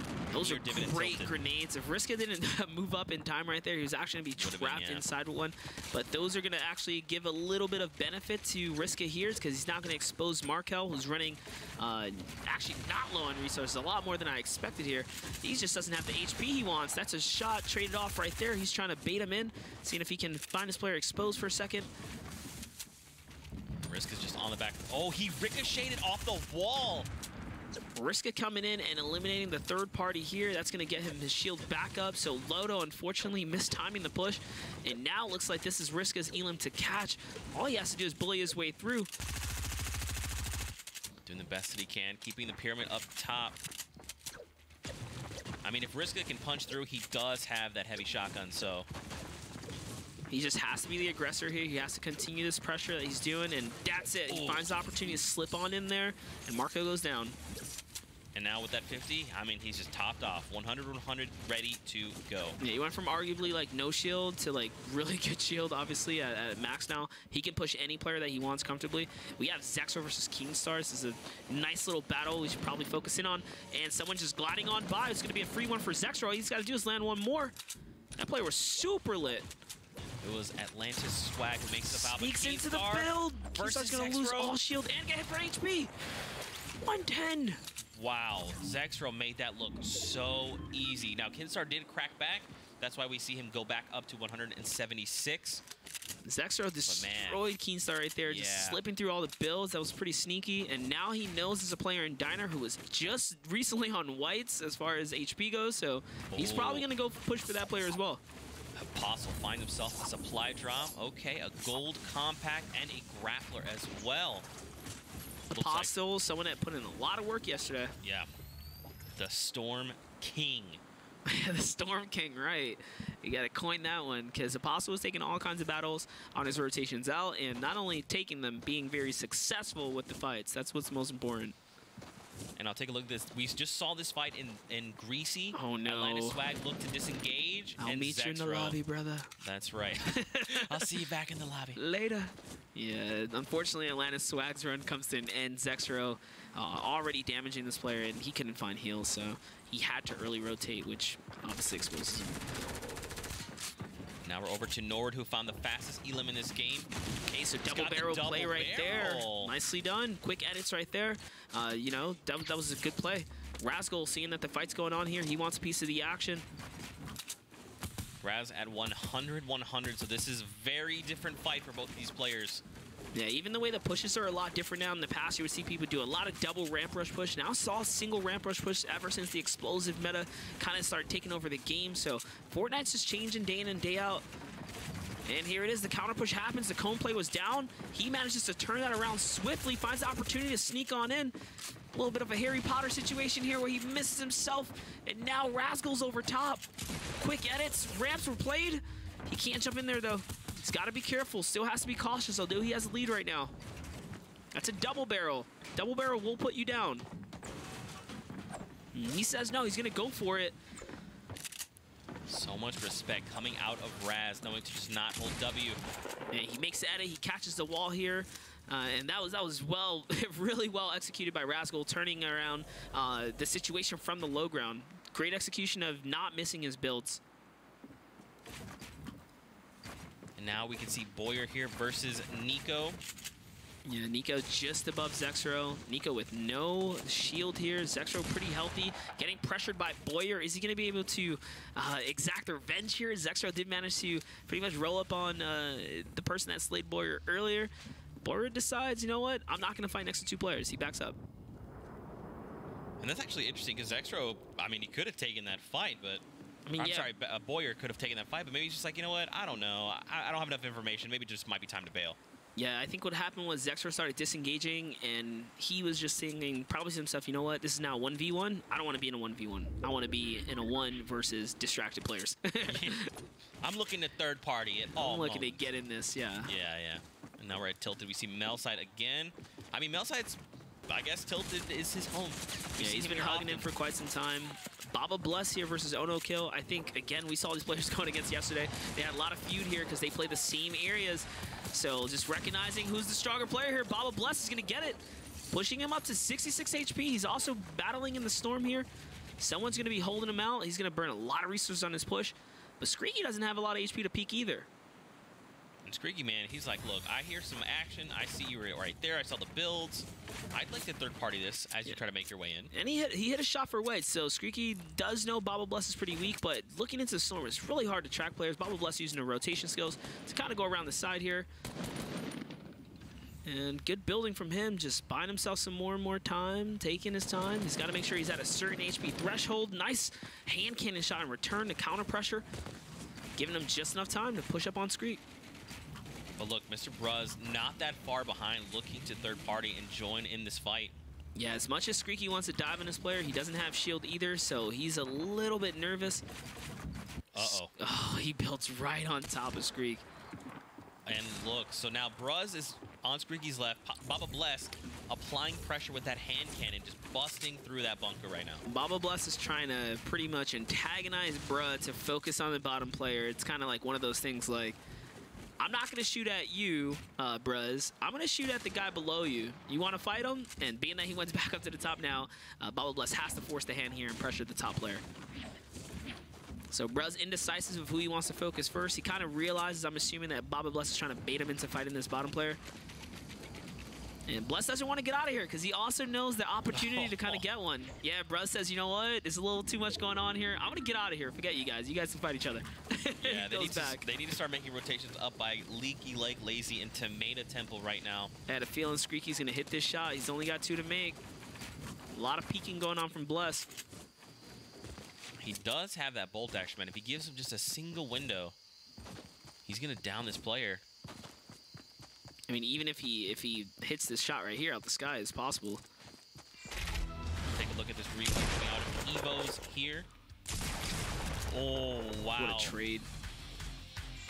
You like to see it. He had a chug jug, so he's back. Yeah, he's like, as long as I live this engagement, I'll be all right. If Asus would have just committed to that, that would have been a free elim on Baba Bless. Obviously, you don't know when someone's shieldless. That man just floated on by, almost a free elim. Screeky's, like, all these guys are arguably easy elims for Asus, so you just, you just don't know who's healthy and who's not. Now Swazu here looking to engage Mel side in tilted towers. Mel drops super, super low. And in those pierce shots with that SMG, the high fire rate manages to sometimes chip away from your opponent. Mel has 1 elimination, looking to find more to get that extra point on the board. Yeah, Melside using a great use of his edits here, just, rotating his staircases to make sure he's constantly behind multiple layers of protection so he doesn't get pierced through like that again. This is some good work from Melside. This could be the first elimination we've seen. It's been about 2 minutes since we've seen the last elim. But there's been a lot of fights, so it's not like people aren't trying to get these. It's just, no one's going to give away a free elim in top 100 players in the region. Oh, super close. That was a shot being made. Melside just 1 hit, and he does land it. Swazu gets it. You saw he took the extra moment there just to let that first shot accuracy reapply itself, and he just takes a shot. And look, Zexro there as well, leaving tilted. Yeah, we already know what Zexro can do with a heavy AR. Yesterday, he was beaming players on rotations and landing his shots. You got to be careful when Zexro's fully kitted like this. Gold heavy. ×2, literally. I mean, okay. All right, Zex. Legendary loadout right there is looking so strong. Zexro's just going to chill here. He's going to wait for this player to come on out and see what he can find. And there it is. He catches another player again into his farm. He knows there's a player in the storm, but he does land some super crazy critical shots on the player in front of him. Zex now being hit by another player, so that's going to put him down in a tight situation where he's going to have to heal. So he's going to lose track of his first prey, but whoever Sways who's just coming in on a storm, I think he pushed the wrong one. Zexro's not going to let him get away with this. Desperately trying to bandage up, getting ready for this next encounter. But you said it best. Zexro's not the raid boss you want to fight right now. Yeah, Zexro's just kind of scouting his area, making sure the coast is clear to fully commit to this battle before he has to rotate. He's probably looking at the time, the zone, and what he's got to do here.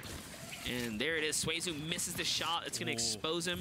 Again, Zexro can quickly recognize when a player is, afraid to fight, and he's going to take it to you. So let's see if he lands a shot. He does not. Unfortunately, Swazu's going to show who's the boss here, and he's actually going to take out Zexro in pretty much a stylish fashion right there. He's going to grapple on up, probably catching him by surprise. Yeah, he was just over Zexro's head. That's where you saw him continue whipping around. He couldn't quite lock onto the target. 105 to the face. And then the quick follow-up shuts Zexro down. You got to remember, Zexro's fighting from a whole nother region, right? He's just, you know what I mean? He's actually out here putting in work. Again, new blood in Axe. This guy is hyper-aggressive. What a but shot. is punished by Orange. They're onto you, Axe. You better slow your roll, brother. That was a crazy shot by Orange, coming straight off the peak, let him open up the box, and just gave him the shot. Now looking to make rotation over to Caxi. Bubba Bless goes down below. Screeky and Baba Bless still in somewhat of a standoff against one another. These are the same players that were just going toe-to-toe and Salty, kind of, you know, back and forth. Screeky now on the tail of Caxi. Baba Bless finally being taken out. So Screeky is the victor of that long battle.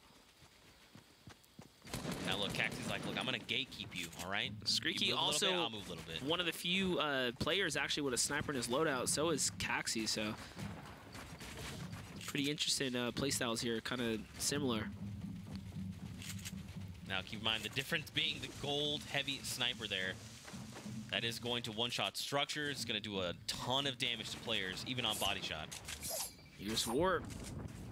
This is someone you highlighted specifically.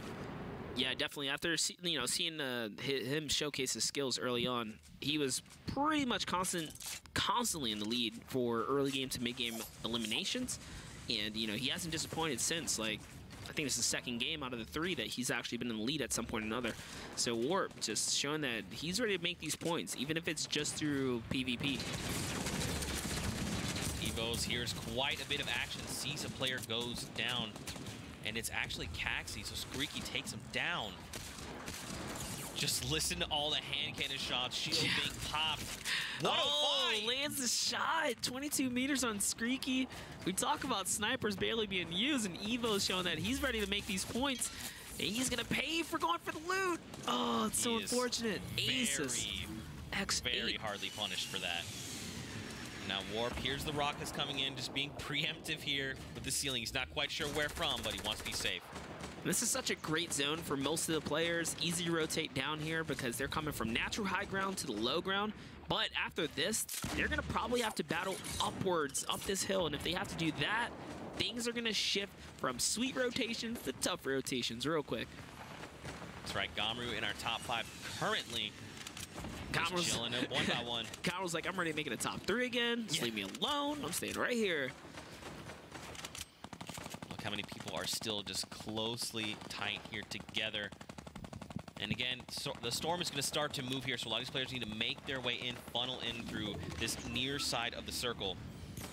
And here we go, a minute before things get chaotic. Yeah, honestly, he doesn't really want to battle right now if he doesn't have to. It's what's helped him make it to pretty much endgame multiple times so far. There's no reason to take any fights that he does not have to. You just want to stay low-key, stay in your 1x1, not agitate anyone in your area. There's a drop right up on the northeastern side right there. These guys are kind of just floating around it. They're like, no. Yeah, this is a battle. No one wants to give it away for free, so that's a goner. We've got 37 players left in the lobby. 30 seconds before we get the new safe zone. And these are sounds you don't want to be hearing right now. Rockets, hand cannons. Yeah, when someone fires an RPG, your alert system goes up. You got to be very careful, either void or target. And Scram's going to catch himself a cheeky one on Gamru, actually, who's being pressured by multiple players there. So rest in peace, Gamru is not going to make it to that end game this time around. Scram 1 point away from, or 1 elimination away from a point. Now here we go, Monster. 5 seconds. For a second there, the feed was lighting up. We're down to 30-something players, Zeke. Look how far. So they don't have to move that far away, but it is down south. So they need to be cognizant of where it is they're navigating right now. This is what I talked about when you start going up that natural elevation. This is not necessarily a hill battle, but it's still a climb up the hill, and whoever gets up there first and sets up high has the natural high ground over players, and they're going to be the ones that are going to catch the elims on these pushers. Warrior decided to stick around and fight. Scalar catches a dirty RPG through the window with the follow-up shot. Warrior could not make that hit fast enough.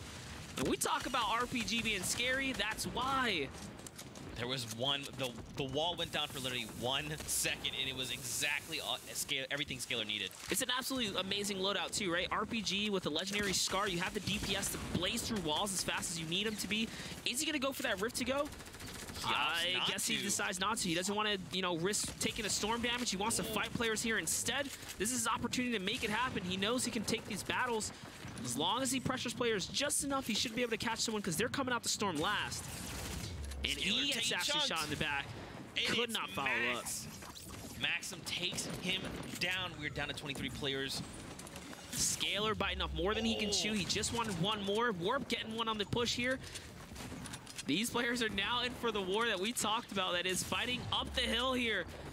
He needs to be careful. Maxim. Again, it's Maxim. Is on a terror streak right here. Mitro seeing all this battling, trying to get into it. That's why you can't get too far away from the storm line when you're coasting, because there are going to be players hugging it tighter. And that's what happens in rotating skills during the endgame. Someone else dives in on that.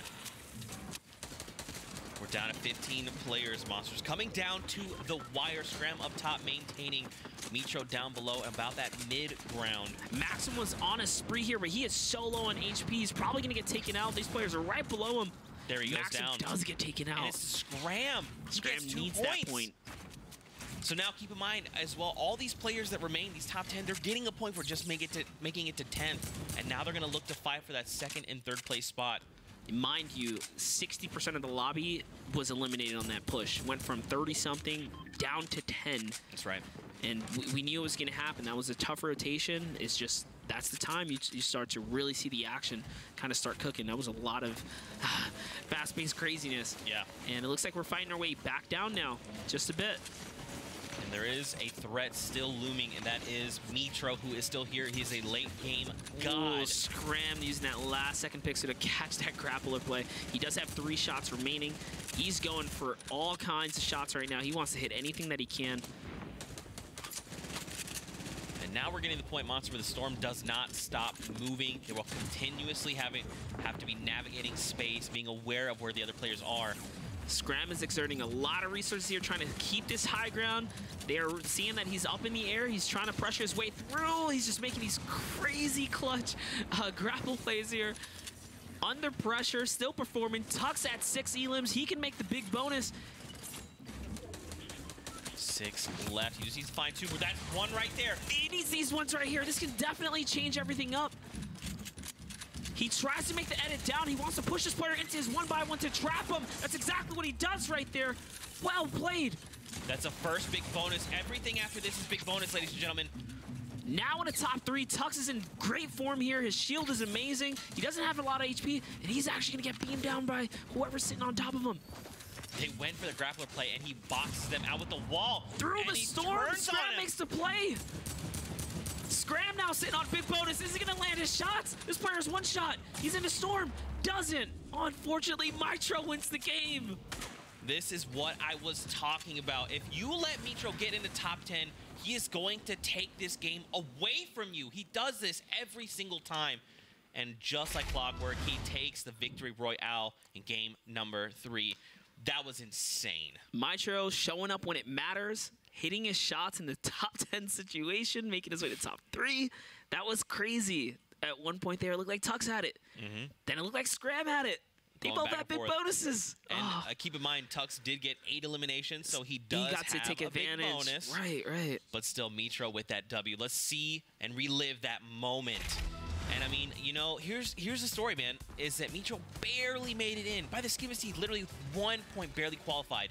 And today takes a victory royale out of the hands of everyone else. That could have went either way right there. Both of them were pretty much 1 pump shot, sub 100 HP. Mitro working his way off the high ground. That fall damage that make him take it down. Just barely. Barely. It was so close. So close for each other. So close. But again, Mitro respecting these players. And again, man, it just comes down to these final moments when you're trading, especially if you can chain together eliminations. You can see someone and be like, I damaged you for white. They chain 2 eliminations, and suddenly they have shield. And you got to be like, oh, I have to be more respectful. I have to see what's going on here. It changes so quickly. Like a coin flip. Like, it can go either way, dude. Yeah. It's crazy. Unbelievable. That is game number 3 on the day. So we'll take a look at the highlights coming out from that absurd game. I mean, there was just so much action. And again, putting 100 players, the top 100 players for the European region qualifiers in a lobby, it hasn't disappointed. It's been incredible. Now, the thing we are seeing as well is we actually see quite a bit of people still living kind of toward the later game halves of the circle. Right there, we saw 65. Yesterday, those numbers were much, much lower. Yeah, you definitely see the pressure on these players when it comes down to it. You know, they're realizing more and more these are their final opportunities. No one wants to get taken out, so you want to minimize your risk as you know, much as possible. Scram is probably feeling really good after that last showing, hitting 7 eliminations. That's going to be 3 points for him. And he again, just picked up so many at the end there. He really did. And again, a lot of these people, they have already placed, right? They already have some of that prize pool, but they're challenging for that top 20. I mean, yeah, like everyone knows they're a winner, but ultimately you just got to go for it. Here's the standings. Issa there in the #1 spot, still maintaining after 3 games. But looming in the background is Mitra with 5 now. Tuck's in 2nd place. We talk about what big bonus can do for you. He goes from bottom to the top. That's 7 points. That's right, guys. Don't forget, everyone that places is already placing in the money, but it is top 20 that is placing in the upper tiers of the prizes. And right now, that is Takeoffs edging out Dealers and Motor here. But again, we still have 3 games left to go. Yeah, you got to break at least 2 points now. The bar being raised even higher. It's only going to get more and more difficult as the games rage on. And look at this, Boyer in 47th place. We saw an outstanding game from him yesterday. We have 3 games left for him to show up. And man, the action is coming down to the wire. For you guys at home, don't forget to utilize that hashtag Winter Royale. Let us know your thoughts. Send us your comments. And of course, make predictions. We love hearing from you guys. But my, oh my, we actually have a special little segment lined up for you guys. Sundown is joining us, so we will send it over to him for some of his favorite plays. What's up, everyone? Thank you very much for tossing out over Zeke, and I'm here to break down some of our favorite plays from each one of the games. We'll have one from each one of the games, and we're kind of going to highlight some of the better moments you've seen. So from game 1, we're going to talk about, it might be a little scary, but it's a ghost story. Camo and Issa, the 2 controller lords coming out of Germany, and they were popping off entirely. Not only did they dominate the mid and late game stage, able to put off a bunch of elims, they ended up in a nice little 1 versus 1 against each other. So yesterday we saw that Camo was kind of struggled a little bit, made it in by the skin of the teeth in the last game. On the other side, Issa was able to dominate, and we see him continuing that dominant performance, able to weed out his other teammate and take that first victory royale in a really impressive performance. As Zeke pointed out, the pump to hand cannon swap that he executes here right on the end drops down, not afraid of taking that fight, and you see the entire time, cool, calm, collect, knows he can take it, and he knew that was his duo partner as well. So really, really, really impressive by him. Drops the Hot Marat as well. He's ready to get that out there. So we're going to stick on board with the Issa train, because in game 2, he had another really incredible moment, and that's what's propelling him to the top of that chart right now. Issa's mid-game rotation and tracking was really what enabled him in that second game to get a couple of points off of elims. He was kind of forced out. He was in a tough situation, gets dropped below 50 HP, and then all of a sudden grapples his way up, and he's able to find some shots. So as he drops him down, he has that grenade launcher. He's putting pressure down on everyone. But you see, he's in the middle of this circle, but he knows when to peek. He knows, as an intelligent player, knows when he can lay down shots. And when he does decide to lay down shots, he is absolutely laser accurate tracking them through. And you see, pokes out for a second, puts him out, getting blue and white hit markers, getting elims all over the place, and he drops it right there. And all of a sudden, he goes from 4 to 6. In the clip, you see him at 46 HP, boom, straight back up, and he's able to then transition this into a better performance. And that is exactly why he's sitting on top of the leaderboard right now. And with his incredible performance yesterday, I continue to see him putting it forward in the grand finals with 3 matches left. In the third match, we've seen somebody who yesterday during the heats kind of made a name for himself and is really climbing to the top of the charts through eliminations. That's ECA Scram. We saw him get the 2nd place there, going down to Mitro, but his name has been in that bottom left-hand corner constantly, whether that is in the 1-by-1 fights, catching people when they're rotating, whether it's with a shotgun, whether it is with an SMG, or it's the rifle from long range, he knows when to peek. You see those laser accurate shots again coming down against Maxim. He knows how to utilize the traps as well when necessary, and he's not afraid to challenge going down to that low ground. He's confident taking the fights, and he has no problem. We saw him picking up the 7 elims there, and that's going to push him into the top 5, and I'm excited to see what more he can do if he's going to be able to press And that's only 3 games so far. We're halfway through the grand final. We have 3 more to go, a lot of ground to be made up. And as Zeke said, it's big bonus. Anything can happen. And I'm just excited. What do you guys think? Can we get more? Yeah, I mean, absolutely. I hope so, dude. I'm going to be honest and vulnerable with you guys. Sundown's ghost comment had me in tears. I had to mute myself. I was laughing. Everyone in the studio was laughing at me. I hope you enjoyed that. But thank you so much, Sundown, for joining us. Incredible breakdown there. And of course, guys, we've got, like he talked about, 3 games left to go. It's not over until the final scoreboard hits. But with that, we are going to take a short break. So stay tuned. We'll be back in 5 minutes. Don't go anywhere.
Winter Royale European Finals. I'm Zeke. This incredible guy is Monster. We are back after that break. And man, we had a stellar first set of 3 games to start the day. That was a great set of first games. I mean, we caught all types of plays. We see some new names making it up.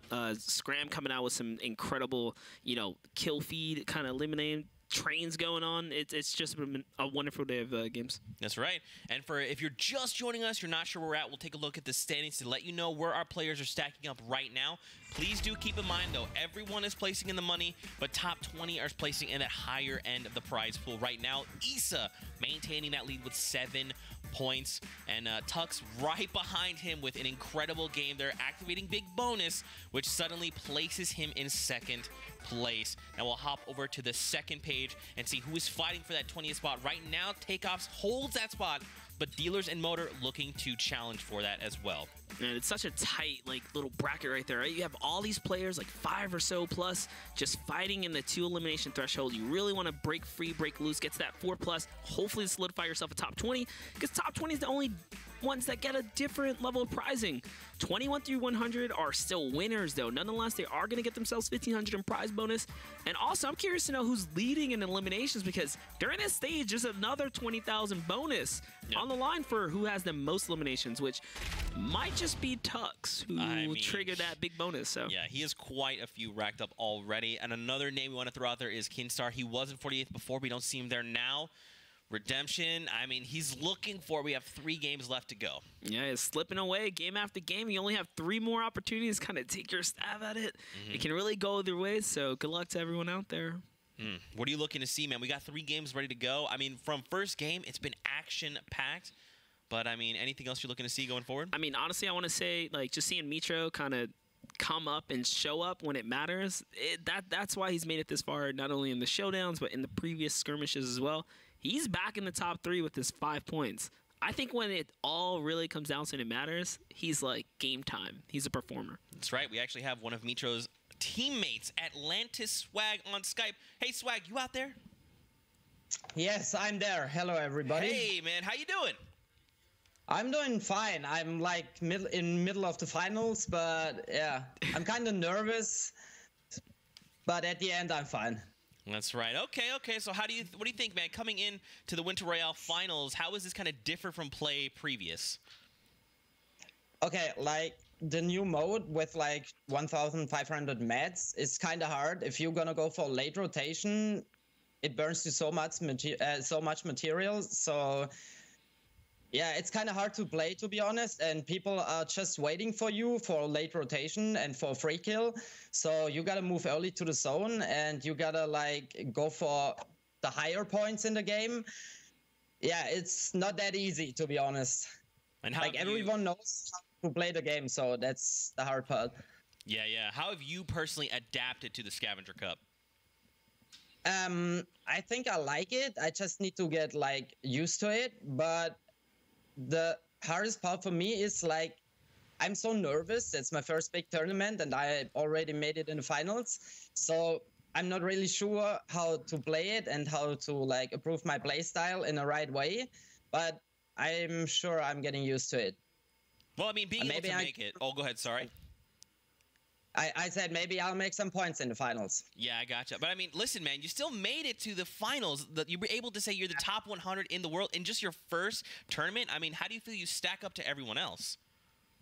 Yeah, I think it's a big step up for me personally, because all my friends, family, and all these supporters always are behind me, and so It's good for me to be in the finals, and it's good to me for be on the top 100 in Europe. I just got no words for it after I reached the finals, to be honest. I was so nervous. It was so hard for me to get concentrated now in the finals. Yeah, I don't know. It's hard. Well, you were doing a stellar job. So keep it up. Thank you so much. You got it, man. Thank you so much for taking your time and having an interview with us. Best of luck and good luck in the rest of your games. All right, man? We'll see you soon. One last sentence? Yeah, go ahead for it. Yeah, okay. So it's always keep loving and stop hating, because love is bigger than hate. I like that. I respect it a lot, Swag. Thank you so much. Thank you for the opportunity. You got it, Thank you so much. Best of luck. We'll see you soon. It's really awesome getting able to talk to these players, man. Just being able to have that kind of personal connection. Like he said, always love, no hate. Stop the hating, all the loving. But no, honestly, like he pointed out some really, good factors. A lot of these players, it's their first time at their first taste of competitive experience. So, the nerves are high. The stakes are high. They recognize this as much as we do. There's a lot riding on here. They can feel it in the situations. And a lot of them are just proud that they made it this far. That's how I feel about this whole competitive scene as well. That if you made it this far, you should be proud of yourself. And he kind of just pointed that out. It's no easy feat. That's right, and he's doing his best to adapt to the situation. But with that, guys, if you're joining us after that break, welcome. Thank you for joining us, and of course, we'll get you up to speed. We'll talk about format. So first, we're playing within the pop-up tournament cups, and it is Scavenger. So some key differences are like Swag actually talked about is the 1500 mat cap. So you have 500 wood, 500 brick, and 500 metal. Players will also farm faster. That's up by 40%. And obviously the 50 health on elimination has been just a game changer. Now on top of the Scavenger Cup, we actually bringing back a crowd favorite, and that's big bonus. So we have an elimination incentive. At 3 eliminations, you get 1 point. At 5, you get 2. And then at 7, you get 3. Of course, the big bonus activates after 7. Every elimination after 7 is an additional point. So obviously at 8, you'll walk away with 4 points, 9, 5 points, so on and so forth. But obviously, Monster, let's not forget about the placements. Yeah, there's so much more on the line than just eliminations. It's about placing as well. Game pace changes at the end, especially with all these new changes. So 4 to 10th gets that 1 point. 2nd to 3rd is 2 points. Victory Royale is going to be 3. And then, of course, a little icing on the cake for everyone out there. Most eliminations in a single match during this stage, stage 3, is worth 20,000 in prizes. So players are not just battling for, normal prizes as far as the listing goes. They want that big prize as well, who is currently Tux in the lead at 3rd or 2nd place, actually. Yep. And here's the prizing. That's right. Let's not forget, again, for just making it to the finals, players make it into the money, and of course the upper bracket, those top 20 are going to see much more of that prize pool. Currently the big S bonus, that 20k on the line, Tux holds that with the most eliminations, and so of course that's outside of placing. So if Tux can find himself in that first place spot, he'll walk away with #1 prize, and of course the big S bonus, the 20k. Yeah, it's so much, man. Holding it right now, pretty much the throne at 8 eliminations. That's going to be a tough one for anyone to break in the next 3 games. One of those things about going for the elimination, you can't hunt for it. It just has to happen. It has to be very organic in your experience in the game, because every situation is never going to be the same. That's what, drives people back to Fortnite is, every single time you land in, it's just a different game. Things can go your way. Things probably won't. But when you see the opportunity, you got to seize it. That's right, because if you try to go for it, you're just gonna kind of get it in your own head a little bit too much. Like, oh, I made a mistake. You might fester a little too much on it, but like you're saying, if it's natural, you're just rolling around. Oh, there's a guy here. Oh, I traded him. Cool, I have another 50 health. Someone else. Oh, look at that. I'm suddenly racking up. I'm at 8. That's crazy. Like Issa with 46 HP suddenly in the high ground at one point or another. And then he realizes, oh, I'm in the position right now to start really taking players out. And it just so happened to, he played his cards right. He put himself in that dominant situation. And then he started to execute, which is the most important. You got to be able to execute. You can't miss shots. Can't boogie yourself, okay? Because things can go either way. Don't, So it's just one of those things you really have to drill it home when the opportunity is laid out before you. That's right. And if you're just joining, you're looking for some players to watch, just to name a few, obviously Cripple, we saw him coming out with the 2 Victory Royales yesterday.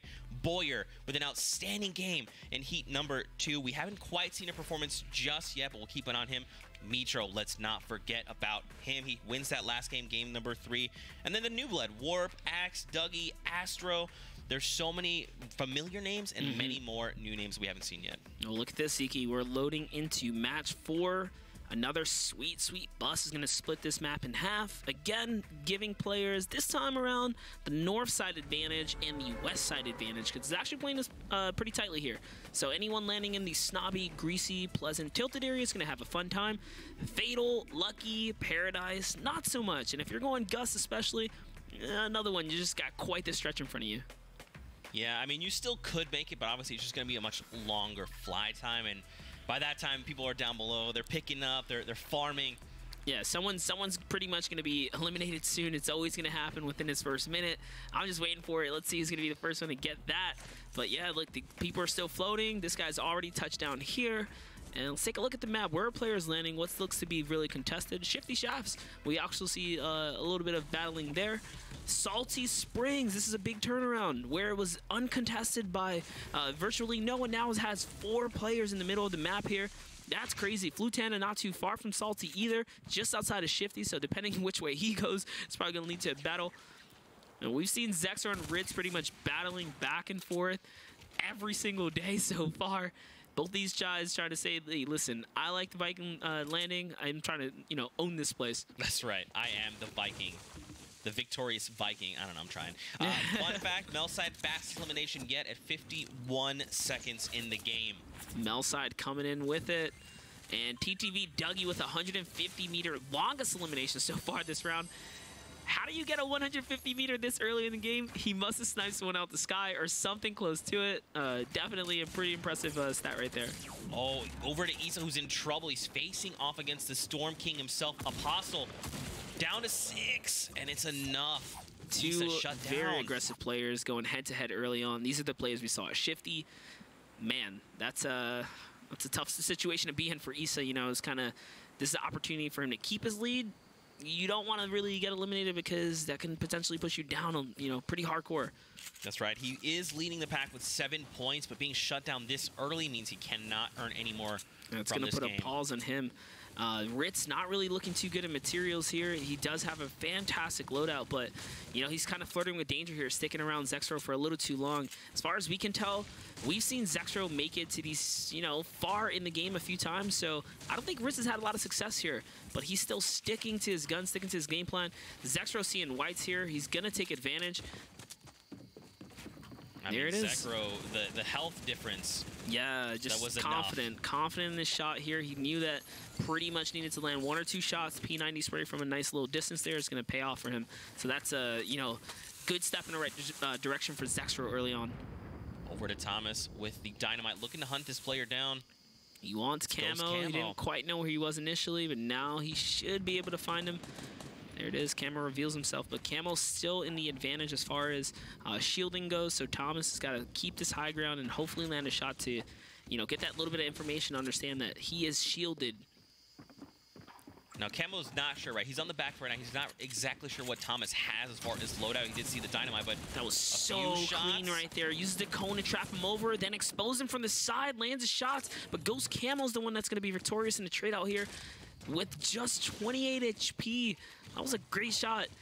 Ghost Camo nearly loses that engagement, though. Had he not had shield, it would have been all over. And look at this. A Titan and Scram going head-to-head with Ego there, taking him down. Over to Kalster in this replay. Same play we just seen before. The cone overhead and doesn't side trap the walls when you don't have, you know, a trap to pretty much play there. You just go for the shot. Over to Tux, who's got the most eliminations right now, holding that big-ass bonus throne. And this is why Tux has it. Gafal's going to get taken out here by Tux. Tux is going to win this trade, too. Throws a tomato, says, eat it. Double tomato. Nicely done. Give him the splat. And now we're over to Noward. Seen a lot of him throughout the day, shutting down Airwalks off the bat. Yeah, Airwalks was pretty consistent up until this point, at least making it a mid-game. That's going to be an early game takedown for him as well. Zeke up on top of Paradise Palms. Nikov down below. Very, very hurt right now. This is rough for Nikov here. He's trying desperately to make it to the rift to go. It's pretty much time to bail. You got to, you know, realize this is not your game right here. This is not where you want to be. You got to get out of here, dude. Zeke shoots out the ramp, so Nikov couldn't quite get there. That was almost his last mat, too. Had he just barely not had that pre-built ramp there, probably wouldn't have made it into the rift. Checking out Fantastic, Sweet, and Sensi Gaming here. Above Tomato Temple. Oh, no. Loses track of his opponent. He tries to make an edit that just doesn't go in his favor. I think he was a little too slow on the trigger there. I guess Sensi definitely deserves to win that battle. Definitely outperformed Fantastic there. And now Tomato Temple belongs to him. Over to Ono Kill and Bella EU. Hand cannon shot. That was a giant number. I believe it was body landing. Shot. Not so lucky for Bellu, though, because Ono catches Explode. 57 meters. Oh. He was one shot just a little bit ago. Well, all right. That was an entire situation that just turned on its head. Totally flipped right there. The script has been changed. It's actually Ono's going to walk out of here. He's going to take some bandages with him. His loadout now at a max tier, basically. Golden heavy, hand cannon golden, upgraded heavy AR. That is actually insane. Here's a shot right here. After taking the hand cannon shot to the chest, we're about to see the 2 Hail Marys come in. And he was backing up to get that He distance. looked away. It's like, oh, fade away. Wow. That's got to be tilting. Maybe just a little bit, but Evo's not looking too healthy right now. Screeky looking to close in. It doesn't even matter. Evo's lands the pump shot where it counts. It's the epic rarity, which means it can put you down in one opportunity. That's all he needed, and Evo's hits the shot. And inside, Wailing Woods down below in the secret mechanical bunker. Yeah, this is a good place to be with the infinite, rift that's here, so people can continuously reuse that, and of course hop around and warp around this side of the map. This is the first we've seen of Wailing Woods all heat long, so good to see a nice, fresh scenery take here. Seth, another player we saw a little bit of yesterday, and it's a nice little highlight from Zexro. Going against Just Illegal, trying to lock it all up. And that is how he takes the lead on Elim. Zexro leading with 3 now. And Swazu up top of Tilted Towers, Botch down below, not that far. There's actually a few people here on the outskirts of Tilted. Yeah, Tilted is just one of those locations on the map that is always going to be contested, is always going to be, alert as far as the area goes. Low fatigue on Lakondo here, just kind of bunny hopping around, not trying to be an easy target for anyone looking in from the outside. And he's trying to get this advantage on Alcio, who he knows is pretty much in one shot. Can he load up this heavy sniper and bully his way through? That's exactly what he's looking to do right here. He's trying to find the opportunity, but now Alcio making multiple builds here. He gets control of that one panel. He doesn't own the extra walls. He's not looking to do it. Alcio tries to make a counter play there. Nearly as successful. He's reloading that heavy sniper. Yeah, it's definitely a play to make. Yep, so what he's going to do is going to use that heavy sniper to one-shot the enemy structure and try to bully his way through, so keep an eye out for that. Yeah, and the key thing about the heavy sniper is it can break any structure in the game. Metal, stone, it doesn't matter what rarity or, how much HP it has. It's going straight through. Ops to disengage. Interesting decision. Maybe he's not just respecting Oslo here and looking to make rotations. Yeah, sometimes you make a lot of noise. It's going to attract other players. You got to recognize that, hey, sometimes, battles just take a little long. You want to end them quickly so you don't, fall victim to a third party. Here he is again, Apostle, the raid boss himself on the edge of the storm, not that far away from the current safe zone, which is near Dusty, Retail, and Tomato. Listen, Apostle's right where he likes to be. That's in the storm, battling players. he's got another opportunity. He does it time and time again. He's willing to wait for you and take you. One of those players that I talked about early on that you hate to see, like, dude, really, you're going to fight me right here? That's Apostle. He's that guy. He's that guy that's going to wait for you every time in the storm. Well, I mean, he's 1v2'd in the storm at this point, so he's pretty comfortable. He's also the guy that will minigun you in a close quarter combat. Apostle's ready to bring in with the dirty tactics. Daze is now trying to reset this and take the high ground. Again, time ticking on the clock here. 30 seconds now. Alert system is probably high on Dazax. He knows he's got to get out of here. This is where the pressure's up. The pressure of the storm will make people do reckless things, like, force the fight when you really don't want to. So we'll see what Dazax manages to do here, whether he's going to keep his composure or he's going to get out of here and realize, Apostle's kind of crazy. He's very crazy. Yeah, looking to fight the storm. Got to read players sometimes. I believe it's been about a minute since the last elimination that we've seen in the current kill feed. A minute 30, actually. We saw nice little this. replay. Botch in Tilted Towers. Grappler play comes out, and it's actually Zexro. He shut down Zexro right out of the gate. What a clean connection right there. He didn't miss a shot. Every SMG bullet landed. That was very nicely done. Clean execution of a fight there. Again, we come back to these two going head-to-head. Look, Apostle is aiming the wrong way, Apostle. The storm safety is that way. He's coming this way. That's what I'm talking about. He's willing to take it to you in the storm every single time. Dazax doesn't want it. He's trying to disengage up the mountain. Apostle's not having it. He's not going to let him get away for free. Look, he's actually running around the opposite side of the mountain. He's cutting him off. I think Days definitely recognized like this guy still wants to fight, so he knew what was going to go down here. But now Apostle takes the lead on the Storm here, which definitely changes things for Dayzax because you don't want to be in a Storm first for too long. Apostle's going to eat a healthy, chunky shot right there. It's a nice little trade-off, and out to battle for the high ground. Apostle manages to make a mistake there. Whiffs a shot. He lands a nice body shot. Dayzax looking good here. It might be his battle to win. And no, he's going off the disengage again. He's trying to back off here. So much respect coming out right now. Apostle's already committed too much to this battle. He wants to take this free HP. He does have a medikit, and it's going to be Dayzax that lands the final AR shot. It was a very close one, and the rewards are now his. So apparently, is Dayzax fighting for that Storm King throne? I'm not sure what's going on. But now we're over to Swag. We just got a chance to kind of chat with him. Take a look. He's just outside of retail. Just chilling right now in his 1v1, just surveilling the land. We still have 56 players left in the current game. Yeah, Swag definitely, you know, again, we talked about being in his first taste of competitive experience at this caliber of gameplay. It's a lot of pressure, but he looks like he's doing pretty well, and Arson2K is going to snipe him right out the sky. It's 144 meter. Ace following suit right behind him. That was actually a crazy shot just from up in the 1x1 on the hill right there.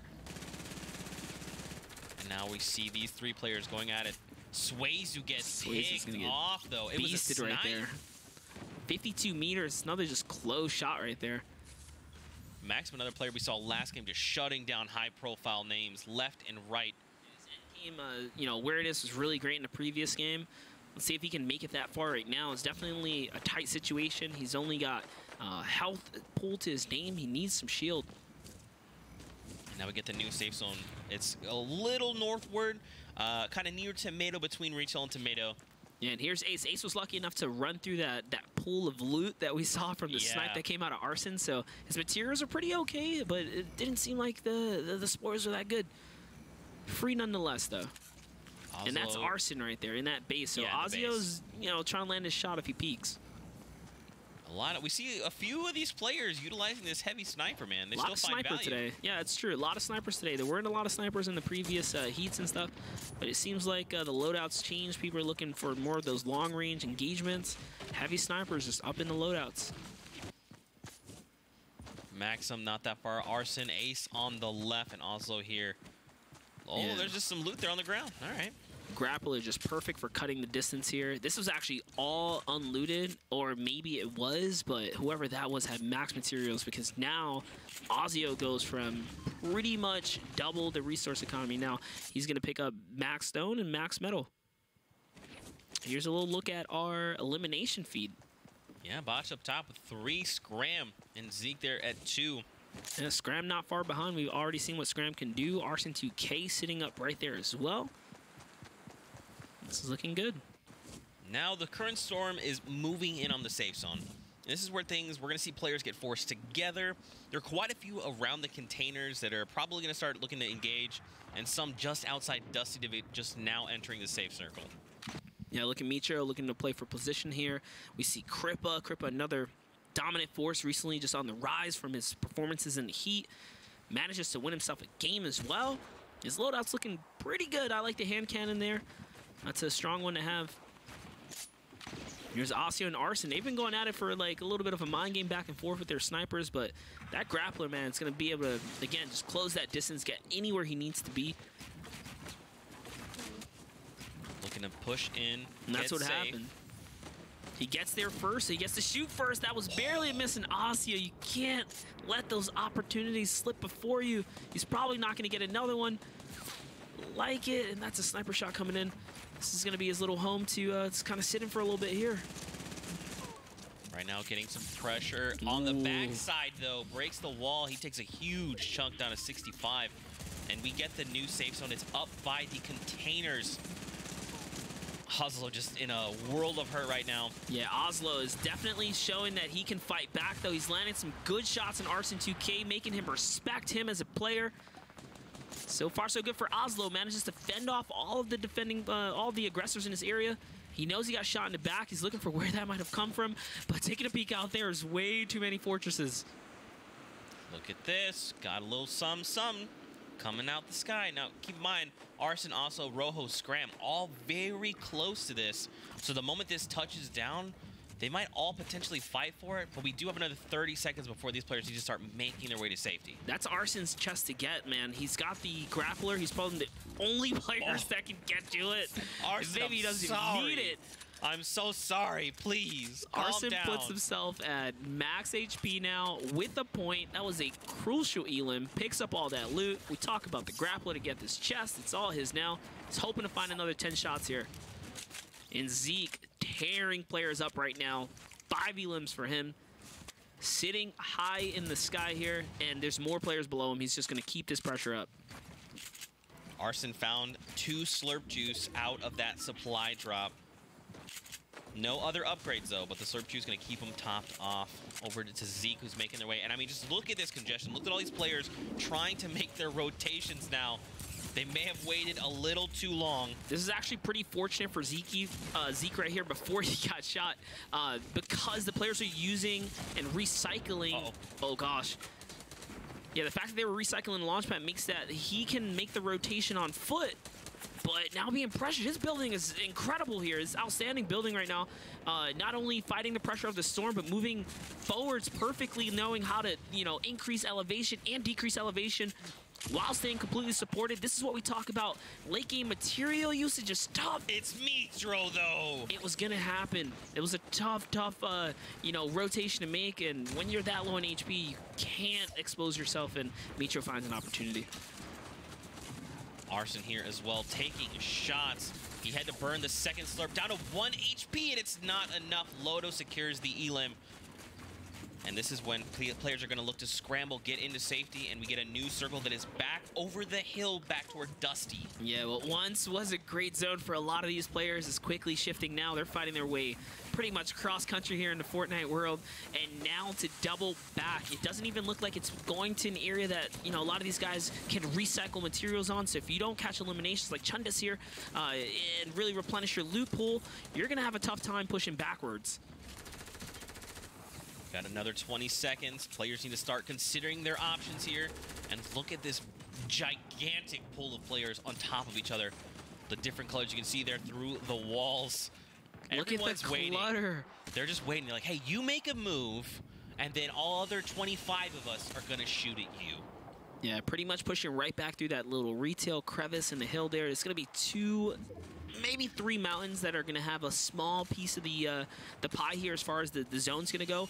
And then we're going to have that infinite shifting circle. So where you land up next is the most important, because it's going to dictate how you get to move from there forwards. People like Baron sitting really low on materials. He cannot burn too much to lead the push here. I think he's got to slow down his rotation and or catch a player pushing into him. This lobby is about to be cut in half, ladies and gentlemen. Keep an eye on the kill feed. It's going to start lighting up. We already see Seth going down. Scram finds another elim. I love what Ferens is doing here. Again, we just talked about how he needs to just kind of put the brakes on and find someone in his area, and that's exactly what he's doing. He kind of slowed down now. He's looking to push a player before the others get to this, you know, this zone and huddle up. He's got to make a move now. He's just burning through resources slowly but surely. Swag's still alive, looking to contest this top positioning right now. He's unfortunately getting pressure, but he has the heals to kind of take this, and he's staying a little too long in the storm there. Diego's going to find him.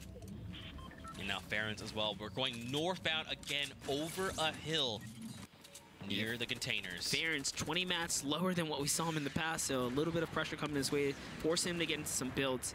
Oh, down. He peeked out with the quad. That's what we saw. He was just trying to blow through some of these builds, and he immediately gets punished for it. Tux showing that, you know, why he's, you know, in the lead for elims right now. Tux is at 4, picking up another player with a rifle, and not only that, he's playing high ground here with no materials. So, again, we talk about needing some elims or getting some of the gear you're fighting for. He's got to catch someone now. 50 seconds. The storm is about to start moving here. Oh, he heard a player right below him. Scram as well. Scram has been shut down. That was perfect. That's a nice loot delivery there. It's going to be 500 mats for him to take with him, and he's got a grappler to get on out of here, so that's a mat conserver as well. He's back. Ferens is not. Oh, no kill. It goes back and forth. The Vic going down. And look, just again, watch that kill feed. A lot of players going to be eliminated here as they're trying to make their way to safety. I like what Tux is doing here. He wants to keep the high ground, to keep his odds, you know, in favor for picking up eliminations. And he's got the quad launcher. Look, he's going even higher now. Slowly but surely working his way up and fighting these players in the air where there's least amount of, you know, contest as far as other players go to jump into these battles.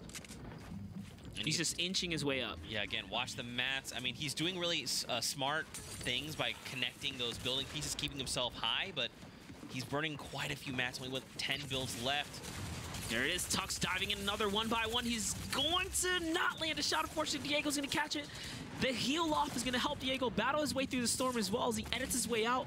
Motor now sitting right next to another player. It's going down here. We are in the top 10. Everyone now earning themselves a point. Skite still alive as well. He takes down Nowhere with 3 elims on the table. Sky picking up, I think, 2 already so far, so that's another quick one for him in a short period of time, putting him at max shield again. Top 6. We got Chundis, Lodo, Skite, Mexi, Rascal, and Dealers. Skite's been in this position before. Sky gets That's the one. Elim right there. Doesn't matter. It's going to give him the HP that he just lost. Did he see the mats behind him? There's a pile of wood right there. I'm sure he does. There it is. He knows he's got to snag that. It's not going to be much, though. He needs more than that. Dealer's swapping through his loadout here. Rascal's trying to hold these guys down and out. Sky's shooting at everything that moves right now with this RPG. It's 3 left, Monster. Skite has been here before. Could he get 2 Victorials He like only this? has chillers, though. Is he going to swap? Rascal's loadout is Oh, barely misses the RPG.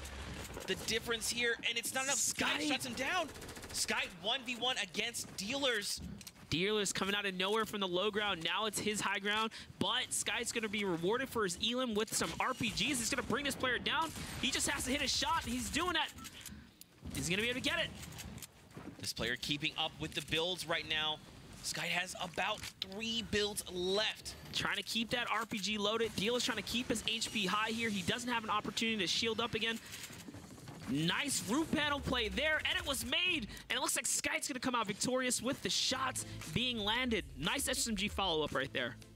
Absolutely crazy. Skite again with a second victory out here in the finals with 6 elims. What a beast.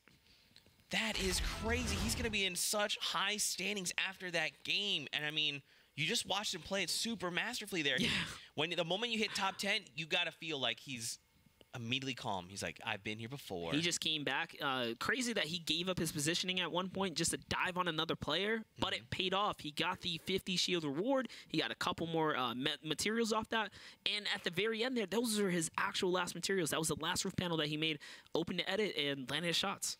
Absolutely insane. Skite, you monster. Let's take a look at the final moments and relive this together.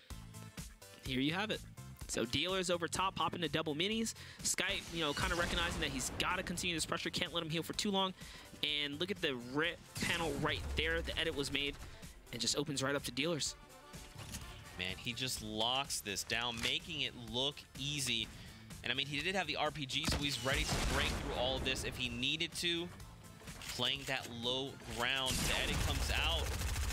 And you saw it was a massive 96 to rip through the shield, immediately swaps to SMG, tracks him, and that's it. That's another victory out for Skite. It's a beautiful thing to see, like, in all of these eliminations so far, as far as the shotguns, we are seeing just very healthy shotgun damage being output here. I want to see, because in the past I've seen like, oh, these eliminations were granted via, you know, SMG with the most DPS done or shotgun most DPS done. I think the shotgun is now the king when it comes down to damage being dealt right now. This thing is hitting so hard and consistent. Yeah. It's got to feel great. It really does. I mean, you send people reeling with these massive numbers, but we'll take a look at the recap highlights coming out of this last game, game number 4 of the finals. These games just continue to get better and better. I mean, there's just so many people. You know, it's so interesting that there's everywhere you look, there's someone else that is going to be impressive. Someone else going to put up gigantic numbers or outplay everyone else. And that's hard to do when you just put 100 of the best European players in a lobby and say, okay, fight it out. Yeah, incredible to think they all had to qualify to get here. This was not, you know, like an invite system. This was straight up. You play, you make it, you play. And it's kind of crazy, man. These are some of the most talented players out there right now. and they're putting up a good show. Tux, man, currently leading the pack with the most eliminations at 8. And that was that one we talked about. They peaked out with the quad, and he just shut them down, ready to make that play. Just a great opportunity opened up right there in front of him.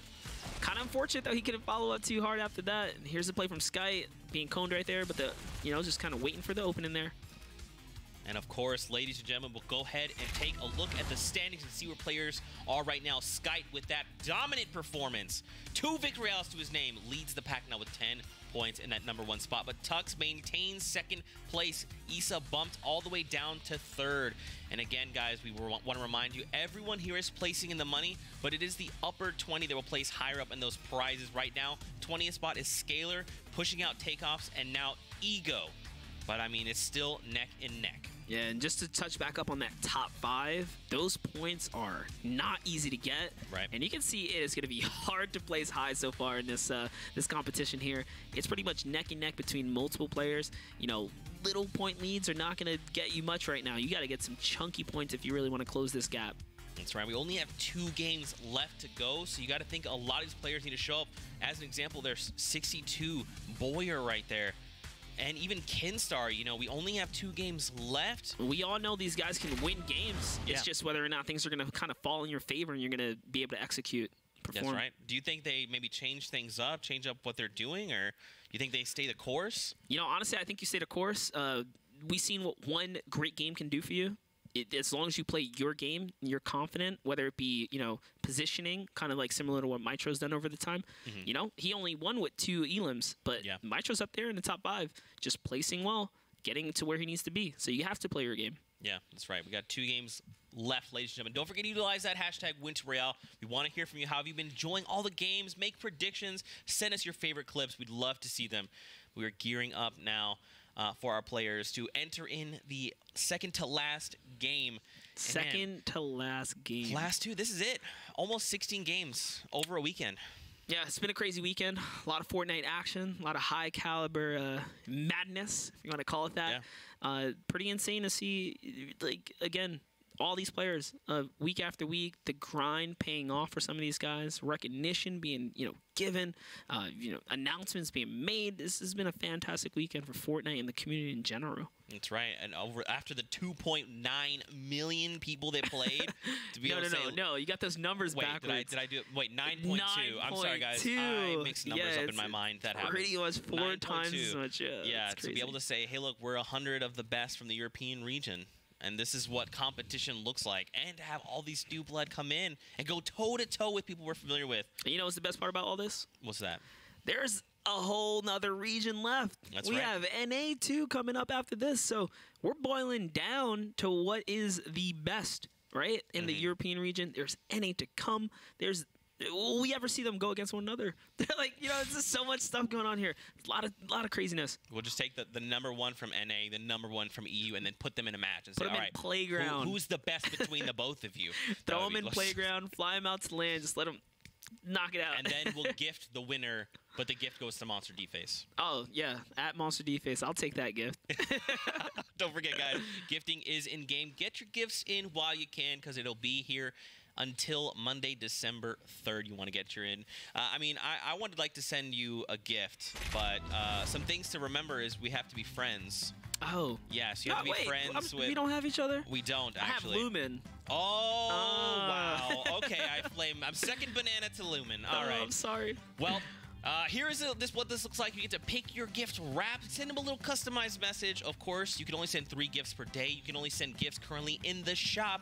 And of course, you can only send gifts to people you've been friends with for more than 2 days. You know? So, Zeke, you got to send it before the day's over. Yeah, you're right. You're right. I gotta go ahead and get on this train now. To send you Moth Mando, because that's what you want is Moth Mando. I actually had my lady sign into my account at home and purchase it. Yeah, because after seeing the wing combo with the female Skull Trooper, it was just too fire. I was tempted. Did you at least buy the lamp though? Did you get the whole set? No, I told her just get me the wings. Crazy guys, the lamp is so good. But the lamp has a little moth. Anyway, we're getting ready. The players are hopping into the battle bus, and here we go. The 5th game of the finals, ladies and gentlemen. Several storylines to follow. Will Skype get another victory royale? Will Mitro get his 2nd How many Sky has won so far? 2. He's on it. Yep, he's won 2 games. That's just a underdog story right there, just kind of coming up, you know, out the works, showing that, hey, I'm Sky. That's right, but I mean, you pointed out the best. It just takes one really good game. Now, here's the thing: Sky's had 2 really good games, right? And that's what's helping him maintain his lead. Not only that, maintain his confidence. He's got to be feeling at the top of the world. Whatever whatever formula he's cooking up there, it is executing. It is good. And here we have it. So the bus split. Is this rigged? They're all so great. Another just half and half. Everyone I've said the You're same right, because thing. I don't get these kind of buses. 5 games in a row. Like, just really great buses again. To reiterate, for those of you guys just tuning in, we are in match 5. So far, the last 5 rounds have had really fair buses. Everyone getting a piece of what they want as far as placement on the map goes. This is great stuff. And take a look, man. 42 seconds in, Marky finds the first elimination of the game. So it seems to be following trend. Salty is just getting more and more contested. Now 8 players in the Salty Springs region. Leaky Lakes here, we saw a little bit of ace on his late game rotations before coming on out of there. This is going to be shaping out to be one crazy game. Someone's going to get eliminated sometime soon. There are players everywhere. Retail Row also being heavily contested by J1 Nosta, Caxi. You have Maxim there. Maxim also one of those players coming up, showing up. Man, Retail. This is more people than you want to see here, typically. Yeah, you never want your POI this contested because every single engagement, every weapon that you find matters. It's just so much more goes into the hands of the Fortnite gods. Like right here, just Splodes coming in from behind. Markel just manages to take advantage of the situation of distraction, lands the 1 pump, puts that player down. Now in the lead for first elim in 42 seconds. Oh no, actually that was Marky Locuris. Yeah, it was another player catches it in 42 seconds. Man, absolute crazy. Boom gets boomed. Now we are down to 91 players. Maxim is here as well. Zypan, very well-known and respected player. There's quite a few people here. Caxi, too. Yeah, Marco attracting attention. Zypan says, hey, I have a little bit of shield. I'm feeling confident. I like the play of the dynamite positioning there. He puts one overhead and then one over to the side to try and, sneak a little bit of damage in there. Dynamite being one of those weapons or utility explodes that doesn't quite fill the role of damage dealer, but it will allow you to expose your opponent and pressure them backwards, which so far so good. So far so good. Zypan in a tough spot. Loadout looking pretty weak here for the early game. About a mag of each weapon. Yeah, for each dynamite also takes a ton of resources as well. So for pressuring in early game, dynamite's fantastic. It can allow you to deny farm. See, his Markel's loot is pretty rough right now. A huge crazy hit. shot right there. Great follow-up. Keeps the pressure on, and look at this, healed up to 100. He didn't waste any materials on that. He only just had to build up overhead, about 60 mats, committed, and that was it. Caxi now deciding to get out of here because that person does not have shield. He says, you know what, I don't want to fight right now. But J1 Nasa says, I'm taking it with no shield. That must be a little bit of hurting his confidence there because the shots are landed by Zypan. When Nasa gets taken out, I knew he knew he made a mistake after he hit Zypan and he saw that blue come up. Yeah.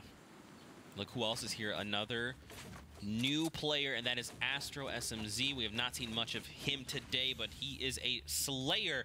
And taking a look at the kill feed, Robsco takes down Maxim, who's actually here in Retail Row as well. Yeah, there was a lot of players in Retail. There was a lot of players in Salty. These are 2 areas of the map right now that are just highly contested all season, or pretty much all heats long. Stage 3 is not giving away any freebies on the POIs. Yeah, watch the kill feed as well. Warp goes down, another player we talked about. So, I mean, things are definitely going a little different in game number 5 right now. Yeah, it can really go either way. It's only so many times you can have a perfect, setup. Every now and then things are just going to go against you, and it's the name of the game. Can't let it tilt you. That's what's most important. Tavosky here now, looking to make a stink play.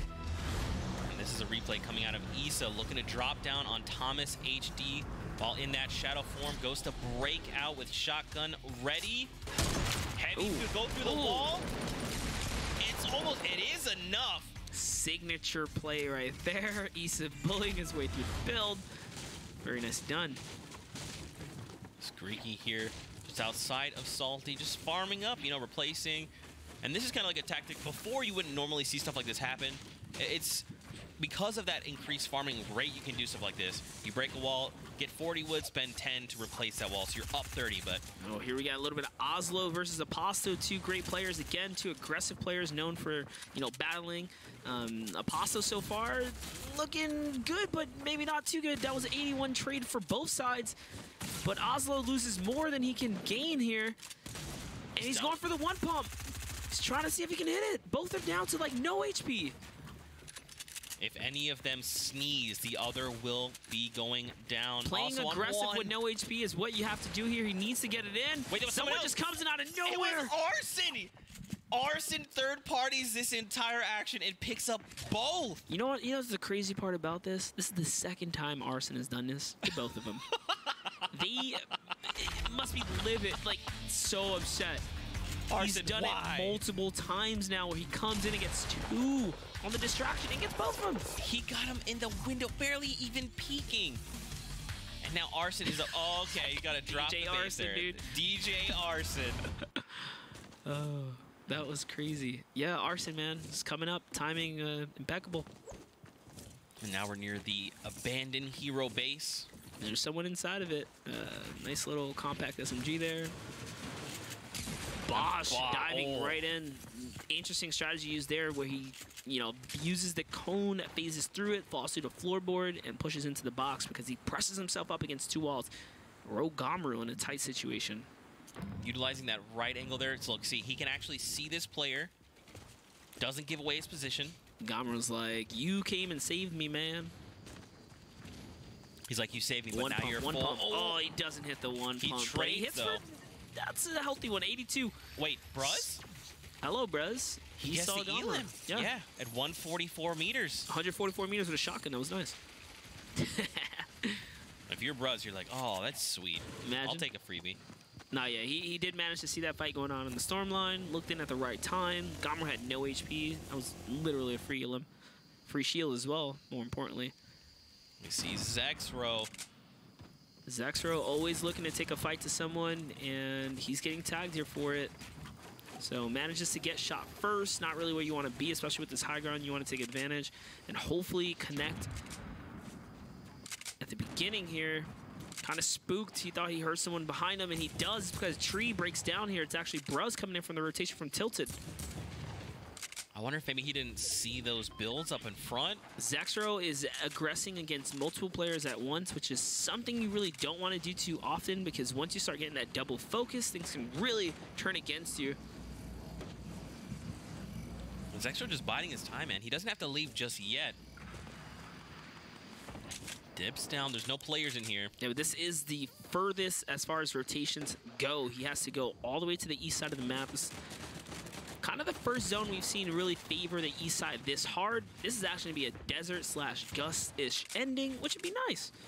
You know, everyone gets some ATKs, some quads. You know, we'll just boost race. You know, just race around the track. No big deal. Put a pause on the tournament. But we see here Kripa. He's making his way down. He's not that far from Lonely, so he's actually pretty close to the current safe circle. There's not many people in front of him. There are quite a few behind him, though. Yeah, honestly, if you play the coast like Lonely or anywhere over there, this is great for you. Nowhere doing a little bit of dance there. Just saying, hey, how's it going? He's I'm a shark with a cape. Yeah, he's taunting. He's trying to get him to come out. Is he going to do it? If I'm Nowhere, I pretty much want to get ahead of the storm a little bit. Yeah, he's showing that he doesn't really know where this player's at. And after checking that box, he knows he's got to be here. The quick edit comes out, catches him by surprise. Noon comes out victorious. One Elim and maybe a few upgrades. The hand cannon there. That is a fantastic reward. But I wonder if Raz heard that action. Maybe, maybe not. We see Zek still making rotations. Swazu versus Ferens. He's got the hunting rifle out. Can he get him from behind? Yeah, we talk about not wanting to pretty much agitate players when you're on the rotation. Zexro's going to bite the bullet here for picking too many fights on the storm line with a very long rotation to make. and they're not going to let him go for it. So now Farians picks that one up. He's going to have to mini back up. Suezu rocking that OG Nogops here, already sitting on a point as well. And we heard a sentry going to be put down. Oh, Ooh. He is not going to be fooled. And that's a trade back, though. RPG did connect. Suezu, man, coming up in this situation in a 1v2, taking down both players. One of them is Zexro. Yeah, honestly, a valiant effort. He attempted. He landed the RPG shot. Had he just, followed up with the pump and landed it, could have been different. Keenstar still alive. No eliminations right now. He started before his landing was greasy. Ooh. Oh. What a find. The gold heavy. That's a pretty nice upgrade. Yeah, you can see no one's on the coast of the racetrack right here. So if you're in this game right now, that's the place to be because it's also pretty much center zone. Being that half of this water's kind of filling in that space there. Now Keenstar, I mean, you gotta know, if you're someone like Keenstar, you're pretty aware of your surroundings. So I'm sure he knows there's other players close by, but he feels comfortable enough to just walk around the house, farm as much as he can. Yeah, he was on high alert, pushing in. He, used a lot of materials. He's now just taking the time to kind of get his resource back up to count. And Issa building what looks like a little college right here. It's like two dorms and a tunnel across. It's kind of crazy. He's got a big old base to himself. 500 materials. How do you get all this himself and loot?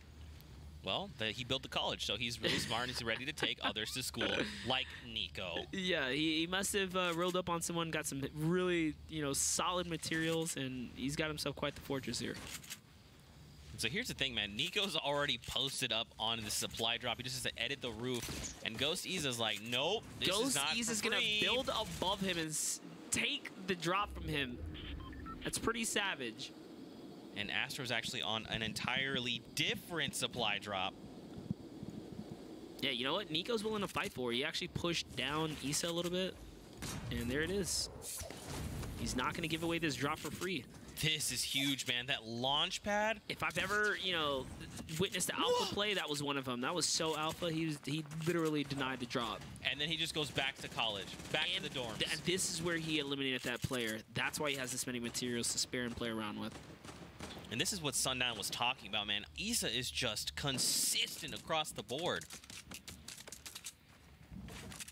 So far, so good. Just kind of a little bit of a standoff here. We're actually moving away from Gus Monster, moving back toward the green. So a lot of these players that have made these late rotations, they're gonna be rewarded for it. Yeah, they're kind of lucky to be on the western side of the map right now and not getting too deep into the desert areas. The desert biome just being one of the ones that we don't get to see too often. But when we are here, it's interesting because this is a mountain they're gonna have to fight over now coming out of Gus. Again, Suezu just surveilling the land, and again, you see the safe circle very close by, but looking at the scoreboard, Suezu leads the pack with 4 eliminations. Ghost Issa right behind him, though. Yeah, so far, 51 players remain. A lot of the eliminations are being spread out here. You don't see anyone leading by too much at the moment. It's just a lot of fair share as far as the elims go. I don't know if that trap was the best to make here. Oh, yeah, maybe he's looking to just bring someone down from the top. Yep, that's what it is. He wants to break someone down who's above him to fall into a trap here. He's trying to see if he can expose his player. Get him to edit straight down. All he's got to do is fall, make him fall right into this build here, and that's all he's got to do. They're not having it, though. They're like, Suezu, I do not think so, friend. Yeah, but notice he's taking control of all these walls here. He just wants to make this player fall down one extra layer. That's a nice shot right there. That's a 40 to the dome from the compact. The pressure of the compact is nice. You have 40 in the magazine as well. And it's Dougie, a newcomer. He's doing really well, keeping this back a little bit, the best he can. Yeah, unfortunately, though, relentless Suezu down here is making him use up his heals kind of early. This is a little prematurely to be burning through heals, especially if not committing to a full battle. So, Dougie can't really make that dive either. Suezu kind of has dominant control of this area. Being that he's loaded it up with traps. He still has a trap to spare, really. I mean, you got to think, is there anyone else close by? Are people hearing this happen? This is quite a bit of noise, and honestly, a lot of ammo expended on Yeah, Swayze's part. just looking at the map, there are players everywhere, but it seems like everyone's in their own little micro fight.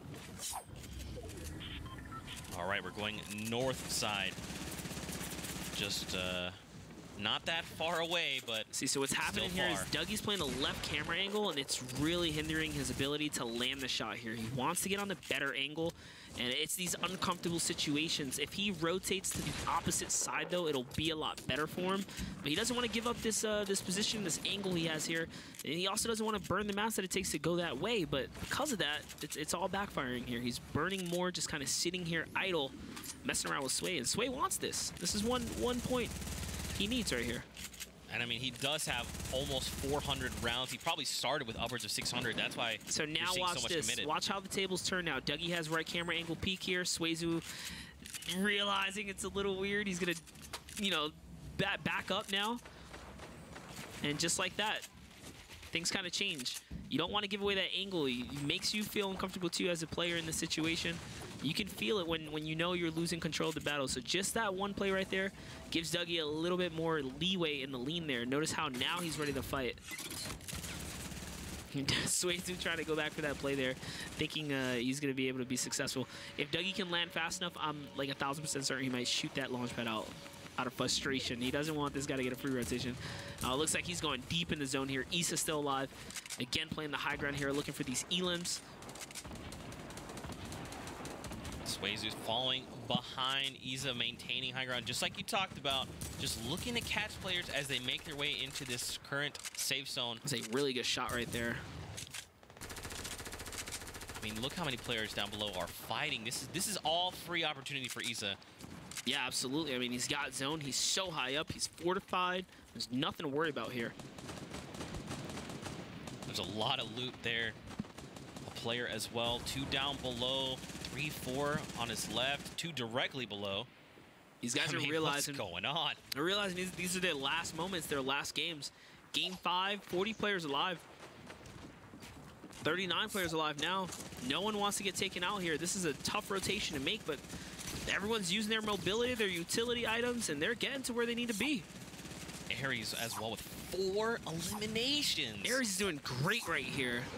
These are the points he needs to get to top 20. Not only that, his item selection is amazing. He's got the double barrel, hand cannon, heavy AR, grappler, launch pad. You cannot ask for a better loadout than this. He should pop a mini right now. I don't think he's realized his health check. Maybe he's just hoping to catch someone, right? It's like, look, if I catch someone, that'll be 50. That's more than 25, and it'll go overshield there. Here it is. Zeke now rotating with a launch pad. These guys are just bouncing back and forth. Remember, every time you set up a launch pad, everyone else gets a launch pad in your area. We've seen a lot of padding back and forth so far. That's why the player count's so high right now. And there it is. We talk about recycling pads. Swayze rotates to the pad to get across the map here. People are just cycling and recycling these launch pads. I don't know how his loadout is set up like this, but he has 8 minis in one slot, 2 in the other. He must have picked up 12 minis at one point or another. Is going down here, and let's go ahead and check out Swayze right here. It's Bell with just a handful of HP. The compact SMG bully is so nice from Swayze. He's been connecting these shots. It's working out well for him so far. 5 eliminations with 2 more. Swayze could potentially see a big bonus. He's not that far away. It only needs 2 more, and then anything after that would be big bonus. There it is. He's going to trade out the minis for the grappler. Smart decision there. Also lucky enough for him to pick up a grappler with this many shots in the end game, because this is going to be able to pretty much propel him to top 10 if he plays his cards right. Now we're coming down to the wire. 26 players remain in the current lobby. Scalar and Swayze lead as Aries actually picked up another elim. And so did Skylar, putting him at 6 total eliminations. He is leading the pack. Scalar looking to make a name for himself and take this big bonus sometime soon. So is Swayze and Aries. Everyone's so close to it. And you just what hear is all going the on? Yeah, it's just fire shots everywhere right now. And no one's being taken out, so people are fighting in their forts. After this, the zone will continue to push players, and the lobby will be sliced in half. on this next rotation. Keenstar still alive at the furthest part of the zone here, which for some reason is working, and Scalar manages to secure himself the Elim he needed. That's a point. We now hit big bonus time. Every Elim after this, it's a big bonus. That's 1 additional point per elimination. And Scalar in a very fortunate situation that he is in front of the zone, so he can wave this campfire out just a little bit and still fight players on the rotation push, which can give him a point for every single Elim. Gold pump now. Keenstar was lost in the storm. He can't make anything happen, can't convert it. Yeah, he was definitely the furthest back. I kind of noticed that early on. He was trying to be a late rotator, but someone pushed him back for it. And you see double grapple shots kind of being shared on the same flanks there. You got to be very careful now when you decide to push across. Oh, he almost phased through the wall right there. The plank is his. He's going for it. He wants this point right now. But the storm says different. The storm says you got to keep going. And check these the launch loadout. pads. 1,000 small rounds? Are you serious? He's got so many materials. He can take this high ground. This is where you want to be, because all he needs to do is get Elims right now, and he will go to the top of the board. Hit any shots that you can. He's missing, though. Storm's back on his pressure again here. He gives up a little bit of position, but he lands a shot there. That's a point for him. And now he's going all the way forward to the high ground, barely making it. Pressure is on. He gets a top 10 point, though. Oh. Yeah, Rascal shuts him down at the big bonus. He was so close. He's tied for the big bonus prize pool as well. One more Elim would have secured that so far. I mean, keep in mind, he did place 10, so he gets a point from that as well. Mitro goes down, lost in the storm. Nyx did not stick the landing. Rammus also being shut down by Rascal. Rascal is just ending people's hopes and dreams here. Zypan now looking to scavenge anything he can get from this bottom area. Players are getting destroyed inside this these tight cone areas. Grappler gun comes out, and that's a 100 with the follow from the AR. Rascal shuts down another player. 1v1. Zypan versus Rascal. Rascal needs 1 more elimination for that highest threshold of 3 points. It will be worth 4 points because he's at 6. This here is a top 5 game changer. If he can land his shots and he manages to take all the shields, it's a right-hand peek. He doesn't land it, though. And now it's a fair game. Oh, Zypan cracks back with the take the L overhead. GG. Each of those Elims being worth 4 points a pop for both of them to break into a new threshold. Wow. Pretty intense. You see that retail row that they just kind of rebuilt? By the way, that's with the 1,500 mat cap. Yeah, that's still a thing people can do. It's still a thing. Wow, that was crazy. Zypan cracks back. I mean... He managed to turn that entire situation around.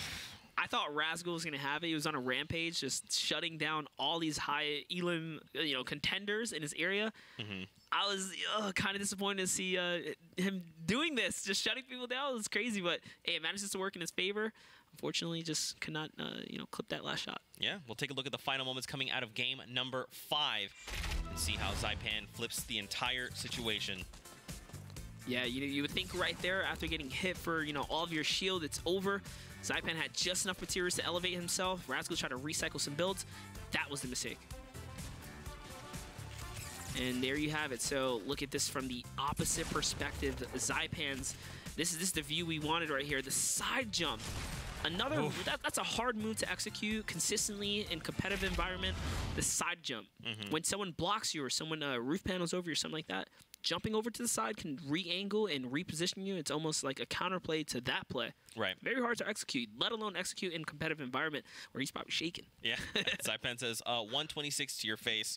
I'd like a victory Royale, please. And thank you. We're gearing up for our final game. We're calculating standings as well, but this is it, man. Final game. Everything has to be left on the table. I know. I want to keep casting. Let's just, you know what, guys? We'll just keep running games till we get tired. No big deal. What do you think? This is it. This is a lot of these players' last chance of making it top 20. Well, let's also touch upon Tux. 8 Elims for taking the stage 3 bonus, but so does the other player that was pretty much right there, going neck to neck with him. It can be anyone's ball game now. It's going to come down to Scalar and Tux fighting for the 8 Elims. Yeah. Scalar and Tux. Who's going to get the 20K prize bonus? This is why those tiebreakers matter too, right? Games won, placement. It comes down to everything, down to the Elim, down to the bone. Yeah.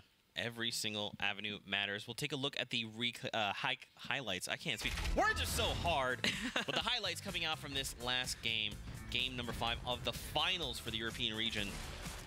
Oh, man, so that was the big thing, man. Tux got shut down immediately that game. Couldn't quite convert it. War as well went down pretty early on. And this might actually be that clip, I'm not sure. But, I mean, there were so many big names that went down. Even Kinstar, you know, we kind of saw him toward the end of the game there. He was so close. Against the Storm, and he was just lost to the Storm. Here was Scalar. This is the player I was mentioning before. 8 elims. He's tied up with Tux. Just a great game 5 for him. Absolutely monstrous game. Tux wasn't a lead prior, but being taken out so early, he just hasn't had the time to really contest his own record. So Scalar now, this is so close. Here's the place from Zypan that leads him into the victory royale. Keep in mind, man, Scalar does have 8 elims, so he's right now tied with Tux. And if they both end up tying, they're going to split the money. And look at that. Look, I mean, Sky maintains his lead with 10 points, but keep in mind he has not accrued any more after that last game. Tux in 9th picks himself up a few more. Issa there in 3rd, and guys, again, everyone playing already placed in the money, but it's the upper 20 that will see themselves more in that prize pool. Ghost Camo in that 20th spot, edging out Swazu and Zeke. There. It looks like the threshold was raised to 3 points it's now. Now 3. You can't break 3. You will not be set free. You're not going to get to that plus 20 bracket that people want to make it to. And even just taking a look, again, just to touch upon top 5, the running for top 5, it's a race. It's a neck-and-neck race. Everyone is just points, small threshold placement points really within one another to take for top 5. Yeah, absolutely. And I mean, again, guys, it's not over until that final Victory Royale screen. We've seen people in the final games of these types of tournaments just shift the standings completely, coming out with big bonuses and dropping 10 points. Scalar had the opportunity right there. Had he just had more placement, that would have been the difference, and he would be top 5 right now.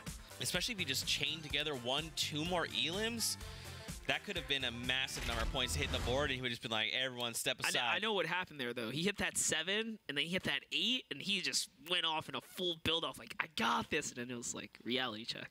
Too confident. Yeah, too much. Confident. He went from just cross zone, trying to do some insane kind of connection play right there. You love to see it. Guys, this is it. Our final game almost ready to be underway. For you guys at home, hit us with that hashtag Winner Royale. Let us know your thoughts. Send us your favorite clips. These games have been insane. Let us know your thoughts and who you'd like to see win, because this is coming down to the final moments. And I'm almost sad. I'm almost sad. No one is safe right now, especially in the top 5. You can see the competition is pretty stiff up there. Yeah, and I mean, there's still a lot of new blood looking to challenge for top 20, man. This is it. This is a lot of these players' last opportunity to place in that top 20. I mean, do you think... so, like, let's talk someone like Kinstar, right? We just haven't seen him get going. Do you think... I feel like, for me anyway, it might be time to swap things up. He keeps hitting up Greasy. Yeah, that end game right there, like, just looking at what everyone else is doing, he was the only one on his own kind of pace, right? He was way in the back. It was quick to kind of, identify that he was in a weird position. He put himself there, Decision-making just wasn't the greatest. Just looking at the zone... He was all the way off to the side, like just right there. You have a long truck to make. Materials are, harder to come across in this end game. We talked about in the interview earlier, you have to rotate sooner. It's just one of the changes that you have to adapt in the current meta. Adapt, especially in the scavenger competitive mode. It's adaptation is what's going to, make people excel. So maybe he's just kind of falling behind. The changes are a lot to take in. Yeah, I mean, keep in mind, guys, the scavenger cup means half your material cap. We normally have 1,000 for each material. Right now, we only have 500. So that changes things. Typically you see people going to lane game with 3K mats, and they're like, hey, I'll build battle. You all burn half my mats. You do that now, and you're sitting on basically nothing. And that could be enough to change things up. But with that, guys, the players are on the battle bus. It's on its way to the island, and we are gearing up for the final game of the day. Ugh. I don't want to do this. Match 6. Monster takeover. I'm going to walk away now. All right, great. It's my stage, guys. You ready? All right, Zeke, get out of here. Let's do it. Let me come back for number 4. Here it is, though. Match 6, guys, of the top 100 players in the European region. They have been going head-to-head all week long from, on stage where it matters to down to customs and practice mode. So each of these players are no strangers to one another. Everyone knows what they're in for, who they're going against, and, what hurdles they have to overcome. That's right, man. And I say it every time. This is it. You got to leave everything on the table. You don't want to be that player that plays and goes, you know what, I wish I'd done this or that. Just play your heart out. Do the best that you can. And I mean, a lot of these players should be very happy they're the top 100 for their region. No, absolutely. This is a resume builder right here, dude. This is, if anything, this is where you want to be. You want to say you've made it this far is absolutely incredible. And we hear shots already ringing as Motor's just floating over Dusty David. So I don't know how there was something going on there. That was kind of crazy for a second. But what else do we have here? Chundis with the first eliminations at 48 seconds into the game. Take a look at this. Tilted Towers being the most contested POI at the current moment. We talk about being your final game, change up your game plan. That's what you're seeing. Tilted is your last resort when it comes down to, hey, I got to make a big play. I need a hard, strong opener. You go Tilted. Pleasant Park. Again, Arson2K looking to come in and probably take out Detox and Apostle. He's been doing it all day. All day. He's been doing it all day. He's even swapped up the skin. He's ready to change things up. There it is, a dive box here. Detox makes the connection right there, so very nicely done for him. Looks like that's going to put him where he needs to be on Apostle. Arson2K just listening off in the distance, probably going to take advantage sometime soon, as he's been doing all day today. Soka, unfortunately, the Sokka here getting taken out while grappling away. That's going to be a valuable grappler that's probably going to be pushed for soon, so Kaiser might see a little opportunity to take out Marky. And no, Marky lands a jumping shot on Kaiser with just a small peek. And now he is going for it, absolutely as he should here. Tries to snap back here Kaiser with the needs SMG. to connect or it's over for him because Marky's got full HP. He's just a juggernaut right now. He has no reason for him to slow down now. He's got to keep going, reload his weapons, and get in there. Kaiser playing a really great mind game, though. Nice connection there. He's going to turn things around. Now has the high ground and is taking away some shield. Marky doesn't want to play it risky here. And no, the passiveness from Marky is fighting against him right now. Kyle Lester's aggression is great. He's only got 4 HP. Marky looking to close this out, but showing quite a bit of respect. The confidence. Kyle Lester's not with it. He's here to fight for his last game. He has to go all the way. He just really doesn't have a choice. He really shook Marky to his core. That's why you see him go on the back foot there. He has no builds either. He's got to hit this no-scope. And Marky's actually topping off. He had taken a slurp there, just making sure he can secure this. That was a great standoff. Marky should have had that sooner, but Kyle Lester just wasn't going down without a fight. He could have actually turned that around. That was a great attempt. Some players are great on defense, and you've seen Kyle Lester just play a really good D right there. So the tower is quite the hotspot here. Astro, Bruz, Melside as well. Here's Astro making a little edit play right there. He's still going for a player that's inside while focusing on a player out there. Yeah, Astro makes a big mistake. Bit off more than he can shoot for sure here. Melside was tempting him to come inside. Bosch ends up taking advantage of the little bit of chaos here. First of the Skull Trooper we've seen in a while. Oh, yeah. Mels hears the action. Just trying to track down these players. They might have just maybe disengaged a little too far. I mean, obviously, we've seen Mels make it to these late games, so Mels is controlling Tilted Towers very, very well. Yeah, he's been landing here every single game. So for these other players kind of new coming in, they don't know the rotations he's been on. That's kind of how it is, and Zypan's Ghost just walking away. That's right, shut down. That was just illegal. Yeah, Just Illegal's been having a really decent performance so far. We've seen a fair bit of him. I know he has a point already. He's got to get at least now 2 more, right? It's up to 3 threshold. Ooh, nice play right there, utilizing 90s. Not only that, perfect execution of the cones overhead to make it a 3-layer defense push. Melside getting clapped by Bosch, but it's actually a trade. Respectable trade now. It's fair game. We've seen aggressors win in these situations, so you have to continue the pressure. That's what Melside's trying to do. He's trying to catch this player off guard, but Bosch's defense is just a little bit better. Well played. Man.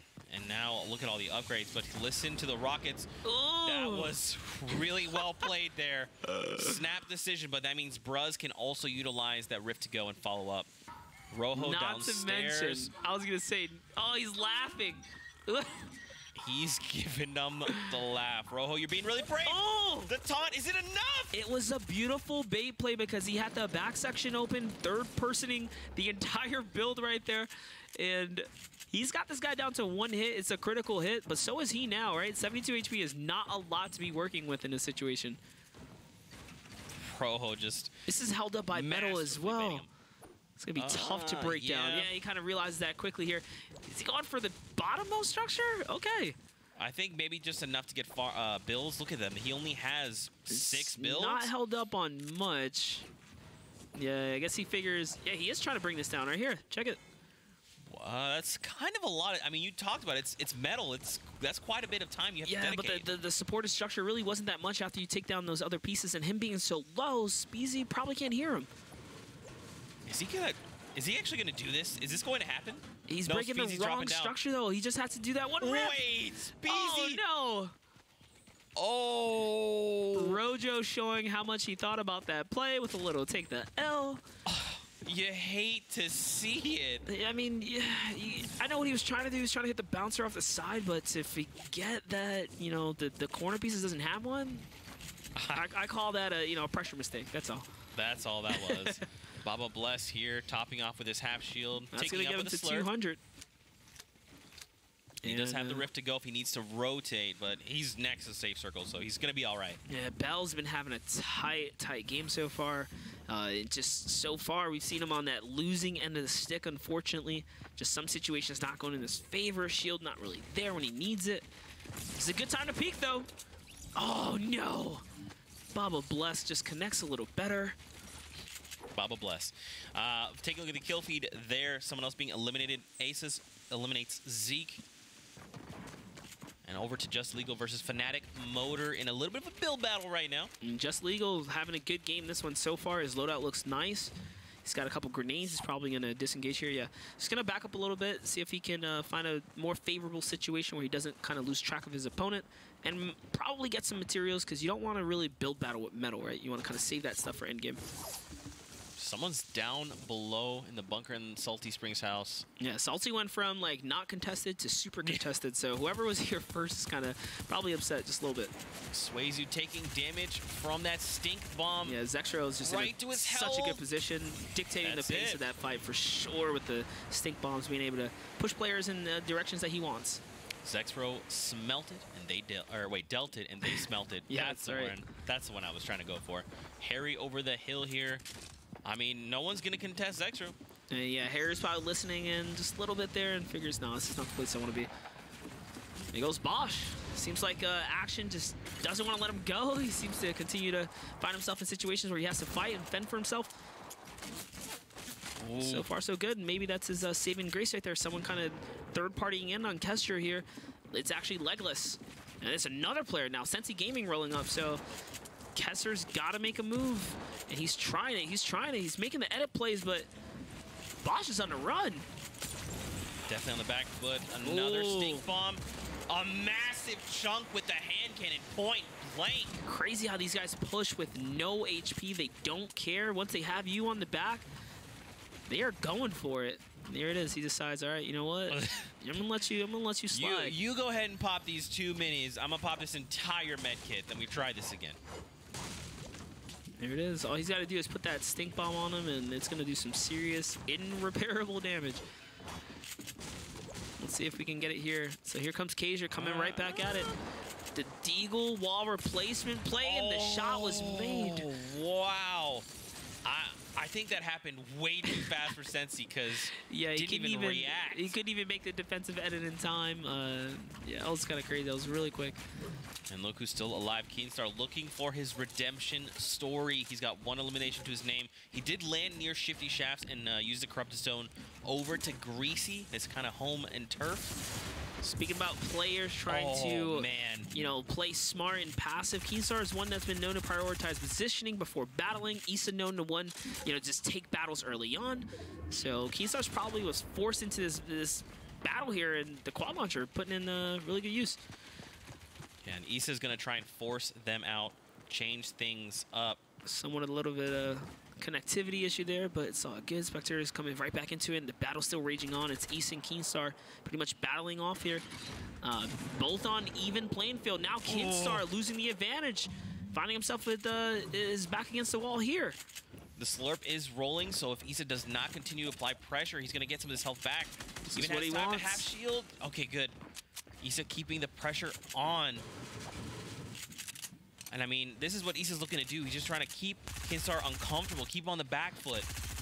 Yeah, but metal is also just, it gains value over time, so you notice how Keenstar, even under pressure, is repairing it as well. And look at this standoff. I mean, Keenstar's back in, you know, pretty decent form. Issa doesn't know this, of course. And no, he gets another cheeky shot in. Falls into his box. 104, but Issa connects. That was a close one. Issa going for those 50-50 shotgun battles. He knew there was a trap in there as well. He took the risk. Definitely paid out for him, and he shuts Keenstar down. Take a look at this replay of Baba Bless. Looking to shut down this player at B&Q. Absolutely insane. Quick edit play right there, taking advantage of those you know, swift moves. And Rasmussen, we've seen him come out in endgame before where he nearly secured himself some victories, but just a couple errors worked against him. And look at this zone. This is a great zone right here. So many players are already finding themselves in the next area. Everyone's pretty much in here. You have a battle on top of the airdrop. Corrupted zone being contested by multiple players. A little bit of everything for everybody. And I think what we're going to gear up for is this next safe zone. We want to see where players have to start making rotations to. Here we go. Look at this high ground hold right here. Oh, these guys are hanging out underneath one another in the corrupted zone right now. Yeah, it's Oslo. We've seen Oslo putting in some work. We've also seen him beamed by a contact SMG. So let's see what's going to happen for Oslo here as he battles his way for 1 point. He's actually looking to get on out of here. He's probably been around this player for quite some time. Ghost Camo looking like he's not going to make it out of this one. He's going to need a miraculous shot right here. And Diego's another one that's shut down multiple players in the past. Camo goes for the shot he needs, doesn't quite connect. Diego is in a very strong and commanding position, willing to trade here with the half shield in his inventory. Yeah, we've seen when players find themselves in this situation, they try and go all in for it. Camo nearly making a surprise play with the RPG there. Yeah, he's looking to make those edits for the one pump. Camo wants to connect right here. Army Diego not making this easy though. Switching his location, moving left and right, going from, you know, build to build, changing targets as far as what he wants to prioritize as the builds. And there it is. Camo going for the edit. That's what we said he needed. The aggression. Camo turns the entire situation around just on 4 HP. I told you. You play that offense on someone that doesn't expect you to do so. You keep playing those mind games like that. You knew Camo was going to go for it. He was willing to, you know, put all his cards out there, and that's why he was making those window edits.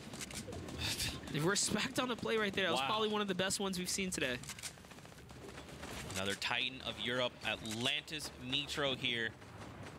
If people let him get to endgame, he's going to take over that game. Yeah, Mitro's just a strong figure, especially in the end games. If you let him make it to those end games, like you said before, top 10 is where he knows how to play, he knows where he needs to be, and he doesn't crack under pressure. Ace is blowing out these walls, trying to isolate this player up top. Careful, he can edit. Ooh, bringing builds down.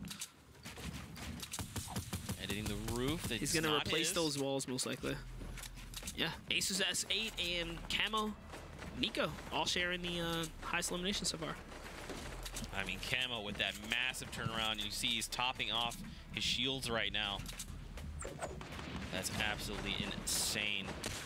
We're coming down to our final 40 players remaining in this lobby. Don't forget, guys, we are at the final game. These are their final moments to prove something, to try and make some points, to hit a big bonus, to come back from any position that they may have found themselves in. This is the game to do it. Only 3 players outside the current safe circle making their way inside, Ares being one of them right now. And Nico here with that hand cannon, even a chug grappler Matt's looking fantastic. It's so crazy to think that one top 3 performance will put you in nearly top 10, but definitely continue for top 20. So everyone wants to be that guy that makes it to the end right now. So you can see there is 40 players alive. The zone's only getting tighter and tighter. Storm Wave 4. This is the half in, half out circle. So you see there's a lot less effective play space for right now. It's going to make a lot of players uncomfortable. Skype here currently the leader. You know, quite a bit of pressure applied. We've been lucky enough to avoid hills all like weekend long. There really hasn't been any weird hill rotation spots. This is one of those frustrating games for players that are not on top right now. Are just going to have a very hard time as the zone starts to move. You're in between multiple mountains. This is where players go down the fastest. Razgul putting some good pressure here with the SMG. SMG has the power to pierce through builds, especially when Skype's being pressured by multiple players. It's a heavy AR coming from the south. I just watched in the kill feed. Camo has been eliminated, so that massive turnaround he had, he could not convert. As well, Zexro, Isa, 2 Titans still left alive in this game. Yeah, Sky actually one of our leading contenders, and he's under some serious pressure right here. Every point for Sky matters too. This is the difference in him making first place, second place, third place, or being knocked out. Sky doesn't want to go down here. These guys are not giving him opportunity. I see loot there. That's probably what happened. Sky might have fought for it and brought this attention to himself. Mitro looking to push some players back as well and keep the pressure up. I mean, look at his toolkit right now. He's got everything he needs to make it into late game, but he needs to wait for 25 players more that need to be eliminated, because that's when he thrives. He's at a really sneaky spot. He's like in a nice low elevation cut, able to just really pressure players perfectly without bringing too much attention to himself.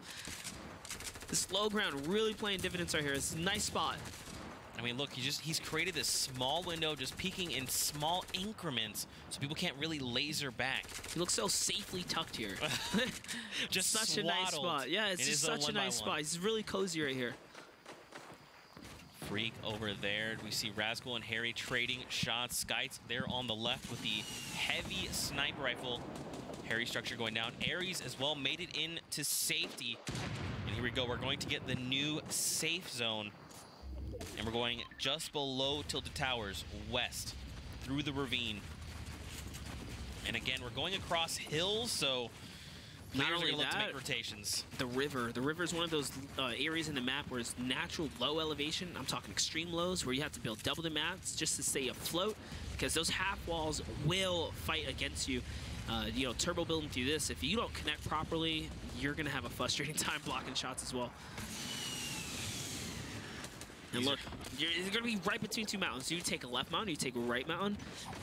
That's the thing, man. Play the middle, you're going to have to move across either way, right? This is a tough decision. You kind of have to, you roll the dice on where you want to go, left or right, really. Or stay middle, and then, you know, risk not being a winner, really. Fighting from the low up. All nice while fighting other players as well, but Nico taking huge shots. He does have a chug. He's like, no, I have to do this now. Opting to not take the chug just yet. He's got to get a little further ahead of the storm. No, that's a heavy AR targeting him right here. This is the time to heal. He's got a full commit to this heal right now, and they're not going to let him do it. Legless dives into the 1x1. Is he going to take the chug for the roll? We will find out. Doug is still on the move here. He takes it. That's interesting, especially late game. It takes 15 seconds to consume the chug, and most players are not going to give you that time. We have some really good players alive right now. We see Boyer and Zexro. Zexro deciding that he's made it to the zone. He's just going to chill. Boyer was looking like he was trying to make his way up that mountain just a little bit. But again, we talk about where do you want to be, middle, left, or right. Everyone has a, you know, a gameplay of their own, a decision of their own to make here. 20 players, 23 players remain. Everyone fighting for that number 10 Zexro and Mitro sitting so close to one another. Oh my gosh, just overhead if they only knew. And now look, we're going south. Mitro, probably the luckiest person right now, just according to his loadout, having a rift to go. Is he going to wait till last second? Probably will, and then land on top of this high ground inside of the next zone will be the play to make. 10 seconds left till we see this happen here. Or he can slide up just a little bit, buy himself some more time, then definitely land on the next location. Mitro has got a lot of plays to make. Zexro actually disengages just a little bit to get the lead on the storm here. Maestro's going to be able to get some cheap shots in if he wants. He's got a little bit of time to zone. Oh, it's Vorwin. That's an in-post play. Zexro gets destroyed by Vorwin. Pulsing across off the mountain, landing overhead. Such an aggressive play. Gets the payout for it. Skype goes down. Mexi as well. Just watch the kill feed light up. Tyovsky is down. Ares catches Ono at the last second here to heal him before the Storm takes him. He's now fighting against the Storm. We're top 10, so all these players get 1 point, and now they fight for second and third. Boyer goes down. Players behind him. Is Farron's going to be able to win this engagement here? Nice window edit right there. He eats it. Ritz TF up, goes down. Turns on him. He's landing all these shots. Vorin is on fire as well. This is going to heal Vorin up. Nord's now taking a player on the Storm line. Nord connects with all his shots. He loses track of the player he was once fighting, though, and Vorin takes him as well. Oh, no. Monster players are making these rotations, and they're not mindful. Mitro is actually up high. He's got high ground. I knew he would land himself there, but Vorin gets himself a point. This is his game to win right now. He's got 400 metal. No elims, though. He needs 3 to get a point off that, or just play for the Victory Royale. If Vorwin can pick up another elimination, that'll be that 5 points threshold. Everyone right now earns himself a point for being in top 3, securing Mitro just another step closer to top 5. Because he's got to fight his way back into top 5. Pay That's a attention great up shot top. right there. The RPG's going to bring him down just a little bit. Vorin gets taken out by Mitro. 1v1. Mitra has been in these types of situations before in the past. This is where he thrives best. Chondis with the grappler going up top. Mitro versus Chundis here. It's a low ground warrior shot right there. 3 grapplers left for Chundis, and that means Mitro's got to do some heavy defense right here. He is still sitting overhead. He's got more than enough materials to take his time with his high ground and block the grappler plays. He has all the builds in the world right now. Chundis just trying to play things slow. He's looking for the grappler shot. He's not going to be able to make it, though. Falls down. That's a little bit of fall damage. Mitro's landing. These shots are great. It's a 51. It's so close. And that's there a it is. 63 coming out Nicely from done. Mitro. 30 Again. builds left. Mitro managed to secure himself a Victory Royale at the very end right there, showing that it doesn't matter as long as you show up on game day. Make it happen. That is his second Victory Royale today after barely qualifying yesterday. 2 Victory Royales back-to-back in the finals. Now, keep in mind, he only got the 2 eliminations. He did not meet that first threshold. But only 2 eliminations? 3 2 points. wins. He's got 2 wins against the best players in the European region. That's more than enough bragging rights right there, showing that he can take Victory Royales. 2, let alone 2 in 6 games? That's incredible. Let's take a look at the final moments coming in that game. Let's see how he takes, again, another Victory Royale. And the thing was, man, during these rotations, while everyone was playing low ground, Mitro does what he does, and he just took high ground, waited patiently, just beaming down shots. Has more than enough mats because no one is contesting him. He does get dropped, but he's ready to respond. This is, I mean, he's just in his element right now. Honestly, Mitro should be thankful for Vorwin's just dominant performance as far as taking out players that would have been able to contest him on those pushes. He eliminated so many players with grapplers and stuff like that, that Mitro is just virtually chilling up there while everyone down there was just doing the fighting for them. Man, we almost finally saw the Mitro versus Zexro, but Vorwin, like you're saying, shockwaves over in point blank Zexro. We did not get to see it. Unbelievable. These games all day have been incredible. Take a look at the highlights coming out of the final game of the European Finals. And the action was intense. It was even better than it was yesterday. So many players showing up. The new blood stepping forward and saying everyone needs to stand aside because we are here as well. Yeah, this is great plays. This is the final game from the European region. We'll reveal ranking sometime soon. Rojo with the take to L right there. That's a rough one. This right here, one of the dirtiest plays we've seen of the set today as far as the games go. Camo on a 1 HP take back. Unbelievable. He turned the whole situation around. Unfortunately, was eliminated not that long after, couldn't convert it, but Zexro here tries to make plays, and then eventually Vorwin is like, you know what? I think it is time to make rotations, boys. 73 to the face. Yeah, there's not much you can do in that situation unless you're prepared for it. Yeah, Vorin really making a big performance at the end there. That might be the difference that throws him into that top 20. Those are elims that he needed for points. At least he can take it home saying he did not end with 0. That's right. Absolutely. We're calculating final standings, ladies and gentlemen. But I believe we have another very special guest that will be joining us here in just a moment. Sundown, are you here? I think I'm here. I'm still here. I don't know. This game's might have blown me away a little bit because there's some absolutely incredible performance, and incredible might be underselling it. Game 4, I want to give an honorary shout out to Skype. You see him picking up his second victory royale, but honestly, the highlights belong to Tux. Tux at the time was the elim leader. He ended up owning a share of it with Scalar, but these edit plays are just so good. I know they're 2 real quick ones, but editing, owning those walls, knowing someone's down there, having the game sense, boom, drops down. That pump directly to the teeth. You see that 122 tick through, and being able to chain those together, Tux was consistently running at people. You saw his name in that bottom left elim feed over and over again, not only yesterday during the heats, not only in the qualifiers, but against that top 100 in Europe. And I think he ended up owning a share of that biggest bonus with IG Scalar. So shout out to him. That was fantastic. For Game 5, Scalar, again, another honorable mention, putting out a great performance. But Mocket Suezu playing incredibly aggro in each one of his eliminations showed off a different aspect of his gameplay. So first, right away, you see him playing the high ground, dropping down, maintaining his control on it, and doesn't matter. The explode comes through. Nice 180 pump. Drops it off. And just watch here. Just watch the pressure. Like, this opponent does not get a chance. We've seen Best Last winning some of the victory royales, but Suezu does not let him breathe. And playing along his other teammates who are in the qualifiers between Noxito, Kaizen, and Noxu, and then we've also seen Mocket Lazy in previous skirmishes. So really able to rep out, and you see him finding that player underneath. Just a fantastic play. And then Game 6, I'm going to call it the game of just hype and clutch plays. So the first one, Camo, man, I think he had a family, maybe not after that, because that was just, wow. Being able to push it down to 4 HP, and you know what? He says, I'm going to go on the aggro. You're going to see it from me. Ed immediately drops the ramp above, edits it almost in the same input, and just doesn't even worry about it. You see Diego, he's like, I got this, no problem, time to pop a mini, and doesn't even get a chance to shoot. And this is just, like, I could watch this over and over again on a loop.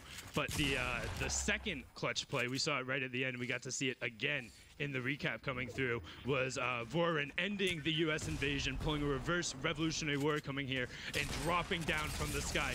Pump immediately into the compact SMG. Zexro had chained together a couple of great elims, was challenging for that top placement, but Vorin says, hold up, I'll put the stamps on it. This is an EU tournament. You can have next week, Zexro, because I'm here to end this one. And Mitro follows it up with a great victory round, but I'm excited. Zeke, I can't wait to see these final standings.